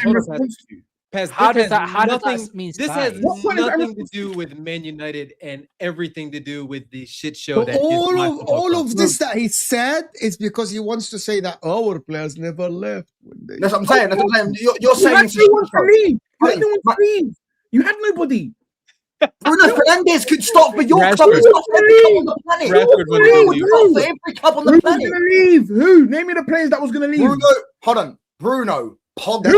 Okay, hold on. Stop. One at a time. Bruno, the only offer Bruno got was Saudi Arabia. No European team was after him. Bruno was I want you to tell me the player that Man United had that people were drooling over and talking about. Bruno, firstly, Bruno was wanted by Inter and Bayern Munich, and it's probably more offers as well. Number one, we never signed. By the way, if we wanted Bruno Fernandez, that means we wanted him on loan, and you pay half his wage because we have no money. So this shit. Factually speaking, bro. Factually speaking, Bayern Munich wanted Bruno as well. I want Bruno too. He asked me a fucking question. I try to answer the question and I get interrupted. I want Bruno as well at my Sunday League team. I want Bruno. I'll take Bruno. Are you done? Are you done? You want Bruno? Are we going to now sit here and just lie and pretend Bruno Fernandes hasn't turned on any team since he got Man United? I mean, I decided not to do it. Okay. Let him finish. We need more players. We need more players. Please. Paul Pogba is another one. Real Madrid wanted him for years, and especially when Zidane returned. Zidane returned, and then they wanted him, and he said, "No, I want to sign a new deal at Man United." We never offered him the new deal in the end, because the club just didn't want to give him the wages, which I understand. Let him go past. Right? You think that? You know what? I'm lying. Pogba said it himself. No, but the Bruno thing, the Bayern Munich, I'm not giving you that. I'm not giving you any of the things you said. Not one of them. Because Bayern made a decision that they're not going to go after Bruno. Because they had Musiala still in the books after the injury, and they also had the. So, are we going to sit here and pretend that Man United have had no? Hold on. Are we going to sit and pretend that Man United have had no players over the years that we could have sold to big clubs? No, don't try it. You're moving the goalpost. David De Gea is another one, by the way. De Gea signed a new deal. De Gea was the best keeper on the planet. You're trying it. Don't talk about that De Gea deal. We all know that. Let's have a back and forth at least, guys. Hold on. This whole argument is based on when you said when you left the Champions League that you kept your players. Don't try and move the goalpost and go to 2004 and your old players. Keep it to that time when you said 2004. Your statement. No, you said over the years. You tried to change it. Don't try it. So I want to know what players you had when you left the Champions League that everyone wanted and could have left. Tell me those players. I want to know. David De Gea was the best keeper on the planet when we won in the Champions League. The guy that left on a free. Huh? How did David Gea leave again? On a free. No. Are we being serious? Are we actually being serious? If you want me to start trolling, I'll start rage baiting, bro. I am not giving you David De Gea. If we want to do rage bait, if we want to do rage bait, I will do rage bait. Touchline. We're not giving you. I said when David De Gea was the best keeper in the world. When De Gea left, he wasn't in the Champions League. He wasn't the best keeper in the world. He wasn't even the top 5 best keepers in the world. He went to fucking Fiorentina. This guy's been an idiot. He's talking about the fax machine. That one. I'm talking about when Mourinho was there and we weren't in the Champions League and David De Gea had signed a new deal rather than going to Madrid. Who wanted him? There was some dodgy business there, bro. I'm telling you. I can't believe we're pretending now that Man United that none of the Man United players couldn't have gone somewhere else. Who else did you have though? I just said De Gea, Pogba, Bruno. There's 3 players. Pogba, you lot sent his name to hell. Bruno, I don't know. I don't know. I just don't. Inter and Bayern are crazy links. But Paz, there were links to Bayern, but they chose not to go after it in the end. Rashford, PSG wanted Rashford as well. That's another one I just thought for my brain. Yeah, that was a weird one. PSG were obsessed with Rashford. Don't even try. That was a weird one. I can't argue when Paz doesn't know what he's talking about. But Paz, this is when PSG were being weird. This was when PSG were being weird. The president of PSG was glazing. They had a weird state. The weird phase. Oh, they had a weird phase, bro. I swear to God, they had a weird phase. But hold on. Can I interject here because we got to move on from this? We go back to Palmer. Now it went to Man United. So you're telling me that the Enzo Fernandez situation is similar to when you were in Europa League. Number one, the difference in the project and the managers that is managing you is completely different. You were in Europa League under Jose Mourinho. They fucking have Liam Rosenior. So you think Cole Palmer and Enzo Fernandez value Liam Rosenior as Jose Mourinho is ridiculous. We also had Ole Gunnar Solskjaer. Let's not do that. Come on, man. Okay, stop. When you had Ole, you were in the Champions League in the quarterfinal. When you beat PSG in the round 16, you literally were in the quarterfinal of the Champions League. Changed the manager 3 times, bro. Yeah, and then the next season we won in the Champions League. Hold on. Yeah, but there's number one. There is 2 different things. You don't compare PSG at that time to Real Madrid and Barcelona. They aren't. You can compare PSG today to them. Okay. Bayern Munich, I will give you that. Bayern Munich were linked to Bruno Fernandes, yes. But as Ram said, because I went and checked it, Bayern Munich chose not to pay the money that Man United wants because they said we have Musiala. Why would we pay that much money? Nah, it was Carl. Bruno Fernandes itself. Cole at 17 and now. Bruno Fernandes itself might stay at Man United. Been 12. I will give Paul Pogba. At Man United. Paul Pogba at Man United is still a special case because you know that Paul Pogba was a youngster at Man United and he wanted to prove himself at Man United. You know that. You know that Paul Pogba was so adamant to prove some of the fans that were against him at Man United. His mum wanted him to join Man United. This is actually fact. His mum said he wanted. Which is fine, but you know that Paul Pogba was so adamant to prove people wrong because of the slander that he had. Oh yeah, he had that phase. He had a phase. You remember when he was? Yeah, he was. We know. He was determined. Yeah, no, I agree with that. But what Paz is saying is correct. But also, I don't know why you're talking about your club similar to Chelsea when Chelsea don't even have 10 league titles and Chelsea have Liam Rosenior and Chelsea have Bloko. Mo, the reason I'm doing that is because you want to compare that. You compare Liverpool, you compare Arsenal, you compare these players. But people leave.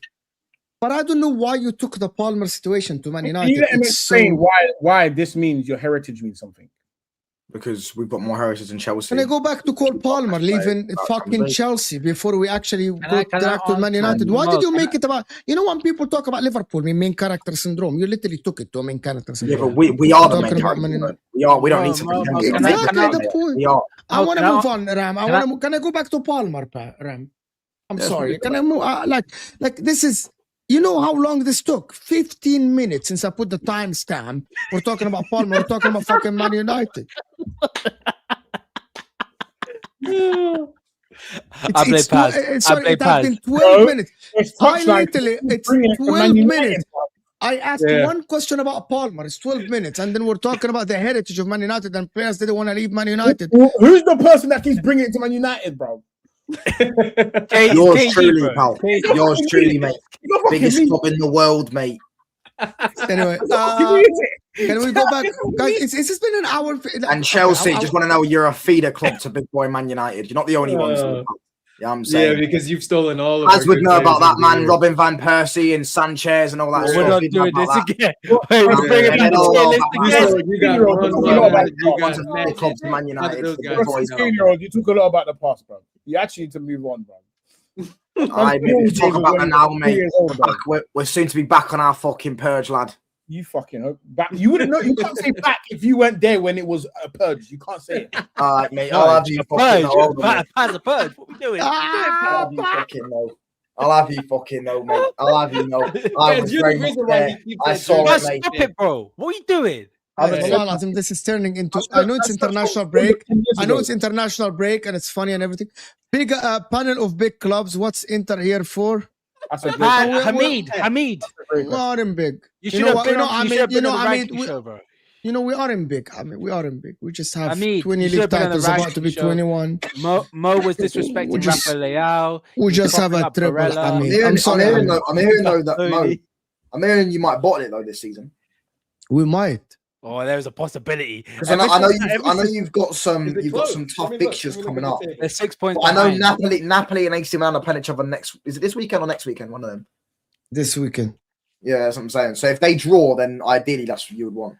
Basically, Hamid, Mo, the entire ranking show was saying that Rafa Leao was a scrub and that Inter Milan players were all world class. And that right, Paz? I heard that. I can double.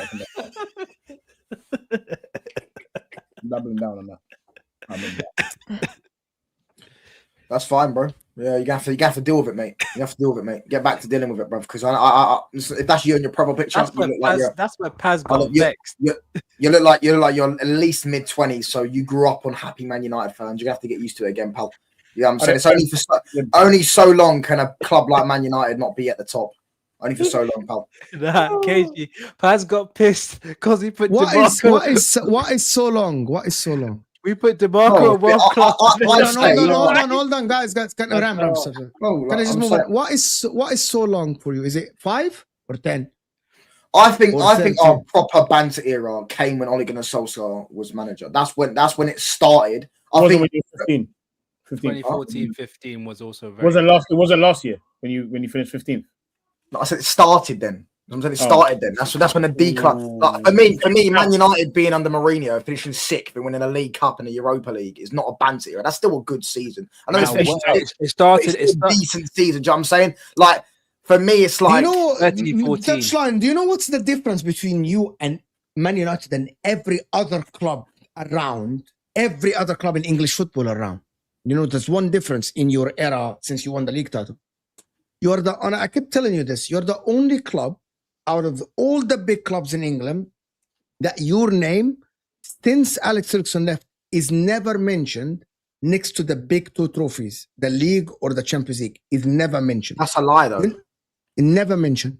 That's a lie. You were never in real. Okay, hold on. I'm going to tell you, prove me wrong. Man United, since Alex Ferguson left, were never in real contention. What I mean by real contention of winning the Champions League or the Premier League. Never. Hold on. Oh, okay, because now you've changed it. I thought you meant at the start of the season, people went into a season where they say. I don't care. Anybody can say that. Anybody can say that. Anybody can say whatever. Anybody no, can because say. Man United were actually the favourites to win the Premier League. You were never in contention. Okay. Even Spurs. Okay, forget in the beginning of the season because anyway, I'll tell you why we cannot say in the beginning of the season. Because some people get giddy. Because I remember even myself, right? People get giddy. You know what I mean? People get giddy, touchline. When you finish third, the talk was Man United the season after will be title contenders for real. Right? Thomas Tuchel, when he won the Champions League, when he got Lukaku, was talk about Thomas Tuchel next season are the favorites. But the reality is, Chelsea in that season, their name, you cannot say that Chelsea were a real contender to win the Premier League under Thomas Tuchel in the second season. Never. At the start of 17-18, before City went on some mad run, we were slapping teams up at the top of the league. But you're telling me that 17-18, you had a good shout of winning the league during if we end. No, okay, I'm gonna tell you what I mean by this. At the end of the season, let me tell you, did Spurs have a good shout of winning the Champions League when they reached the final? Of course, it's a final. You cannot say that the team that reached the final doesn't have a good shot of winning the league title, right? Even Spurs, one of the worst top clubs in the world, Spurs were in for a shout at one of the seasons. Man United are the only club that they were never in a real shout to win the Champions League of the Premier League. Since Axel Ferguson left. If you want to say that's fair, I'm not saying it's not. That's the whole point. If you're saying from the end of the season, then I would agree. I would say I don't think we've ever had a proper touch. Because I think 17-18, we were probably in other seasons good enough to win the league. But that season was competing against Centurion City, who got 100 points. So it's like we finished 19 points behind them, but we actually got 81 points, which was also, if we were in a title job, probably would have got more. So you weren't in with a shot to win the title. That's what I'm saying. But I'm saying in general, we were actually a half decent team that season. For me, it's not a bang. And I never said that you weren't half a decent team. You were. Anyway, that's what I'm saying. Mo, don't bottle it again. We might. I'm scared of this. Hey man, Christian Kivu, bro. Christian Kivu. But if we win it against your mighty Allegri, you're in for a. You gotta look at yourself, bro. Paz, spent a lot of money. Paz, we can't allow this. Remember, they have world-class DeMarco, one of the world-class Bastoni in his position. I told man what DeMarco. I want man to know that over this season, you will be able to track. I told everyone what Mo was throughout this entire season, and a lot of people haven't listened. But I told you all who Mo is and what he is. And if you don't listen, that's up to you, bro. He also said Jan Sommer's the same level as Zubimendi.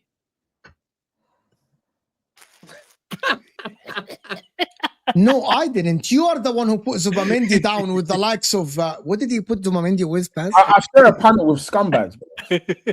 Nah, I wasn't on that panel. I share a panel. Rom did not send the invite. And listen, They didn't win okay. it by 20. They won it by 19. we never spoken about Palmer. We don't have time to speak about Palmer. Palmer's shit, and he should stay You where he is. are bottle jobs.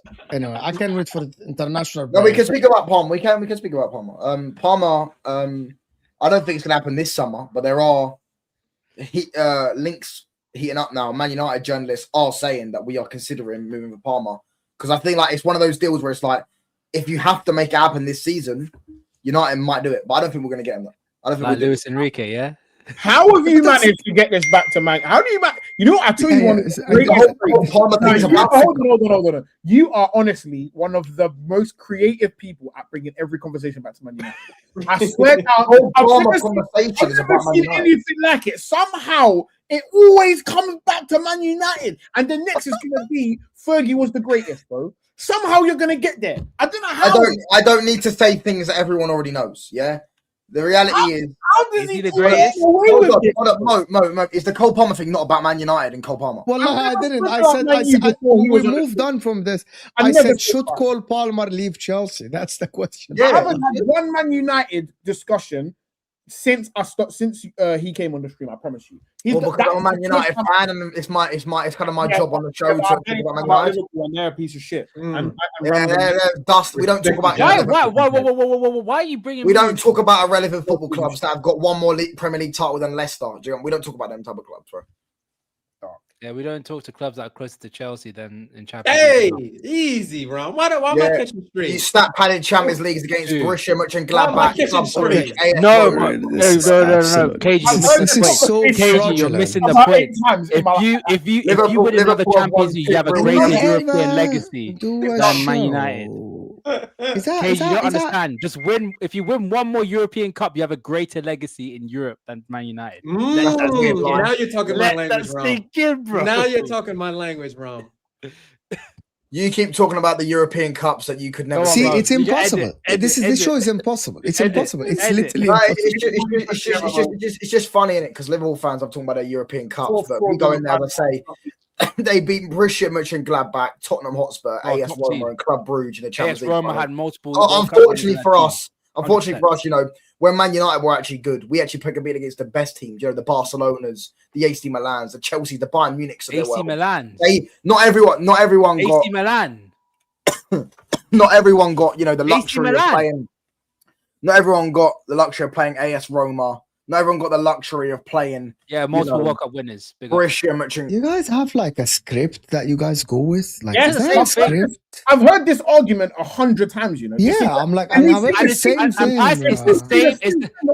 the same rebuttal because he's just not willing to listen. I really asked a question about Cole Palmer. I don't think we're gonna. I don't think. We've gone from Cole Palmer to who has had an easier run in to Liverpool versus Man United European heritage. Have you guys? We all know Man United got more European heritage than them. We all know it. This is mad. Who cares about stuff in the 70s, bro, and 80s? You think you have more heritage than Liverpool? Yes, Man United are the best Champions League team. You want us to talk about the 60s? Okay. I'm not, guys. I'm sorry. Don't talk about it. That's what I'm saying. How about listen? I'm redirecting to nobody. No, Hamid got a super chat. Stop. Hamid got a super chat. Yeah. Touchline or Ram, create a show now on your channel without a thumbnail. I will redirect to you. Continue this. Man United versus Liverpool heritage on your channel. I'll expose their entire fraudulent. I don't want to do it. Go and do it. Listen, I'm already close to releasing the Mo Salah files. Listen. One more stupid comment on Twitter, and yeah, it's gonna get peaked for Mo Salah, bro. I will fully kill that guy's legacy, bro, with the fraudulent stuff. I'm hearing that he's the best Premier League player ever. I'm hearing he's better than Rooney. I'm hearing all this stuff. I'm hearing Liverpool have now got better legends than Man United. Do you know what I'm saying? Despite their majority of their greatest ever 11 playing in the 70s, bro. None of them ever watched. Do you get what I'm saying? But let's all do that, man. Let's not do this. I can't be asked to. I'm not well. I only come on today's show. I'm back tomorrow.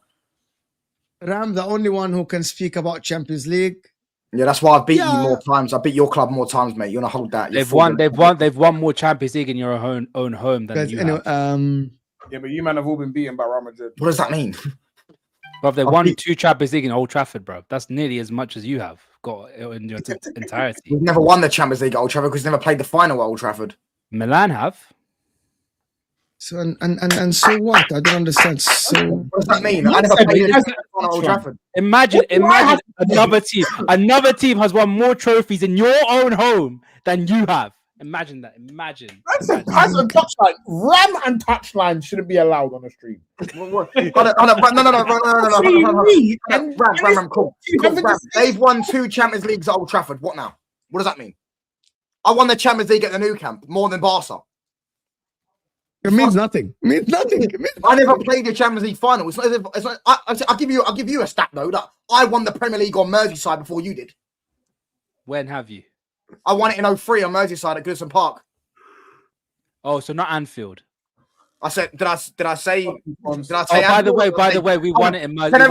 I said, it don't work. Again, we don't work. We won it at Anfield as well. I gotta go. I gotta go. On Merseyside. If you guys gonna continue this, you can. We won the league at the shithole. We won the league on Merseyside. As have we. Hey. Remember last season, Tottenham 4-0. Run it around. McAllister. Guys, we'll see you guys. Touchline is live tomorrow. Salah. I will see you guys later. I'll see you guys later. Hit that like button, people. Thank you so much for the show. Fuck the international break. We need football back. We need real football back. We're out of here, people. Yeah, we do. Thanks. Big up, everyone. What? Let me just read it. Director Kopish is doing a.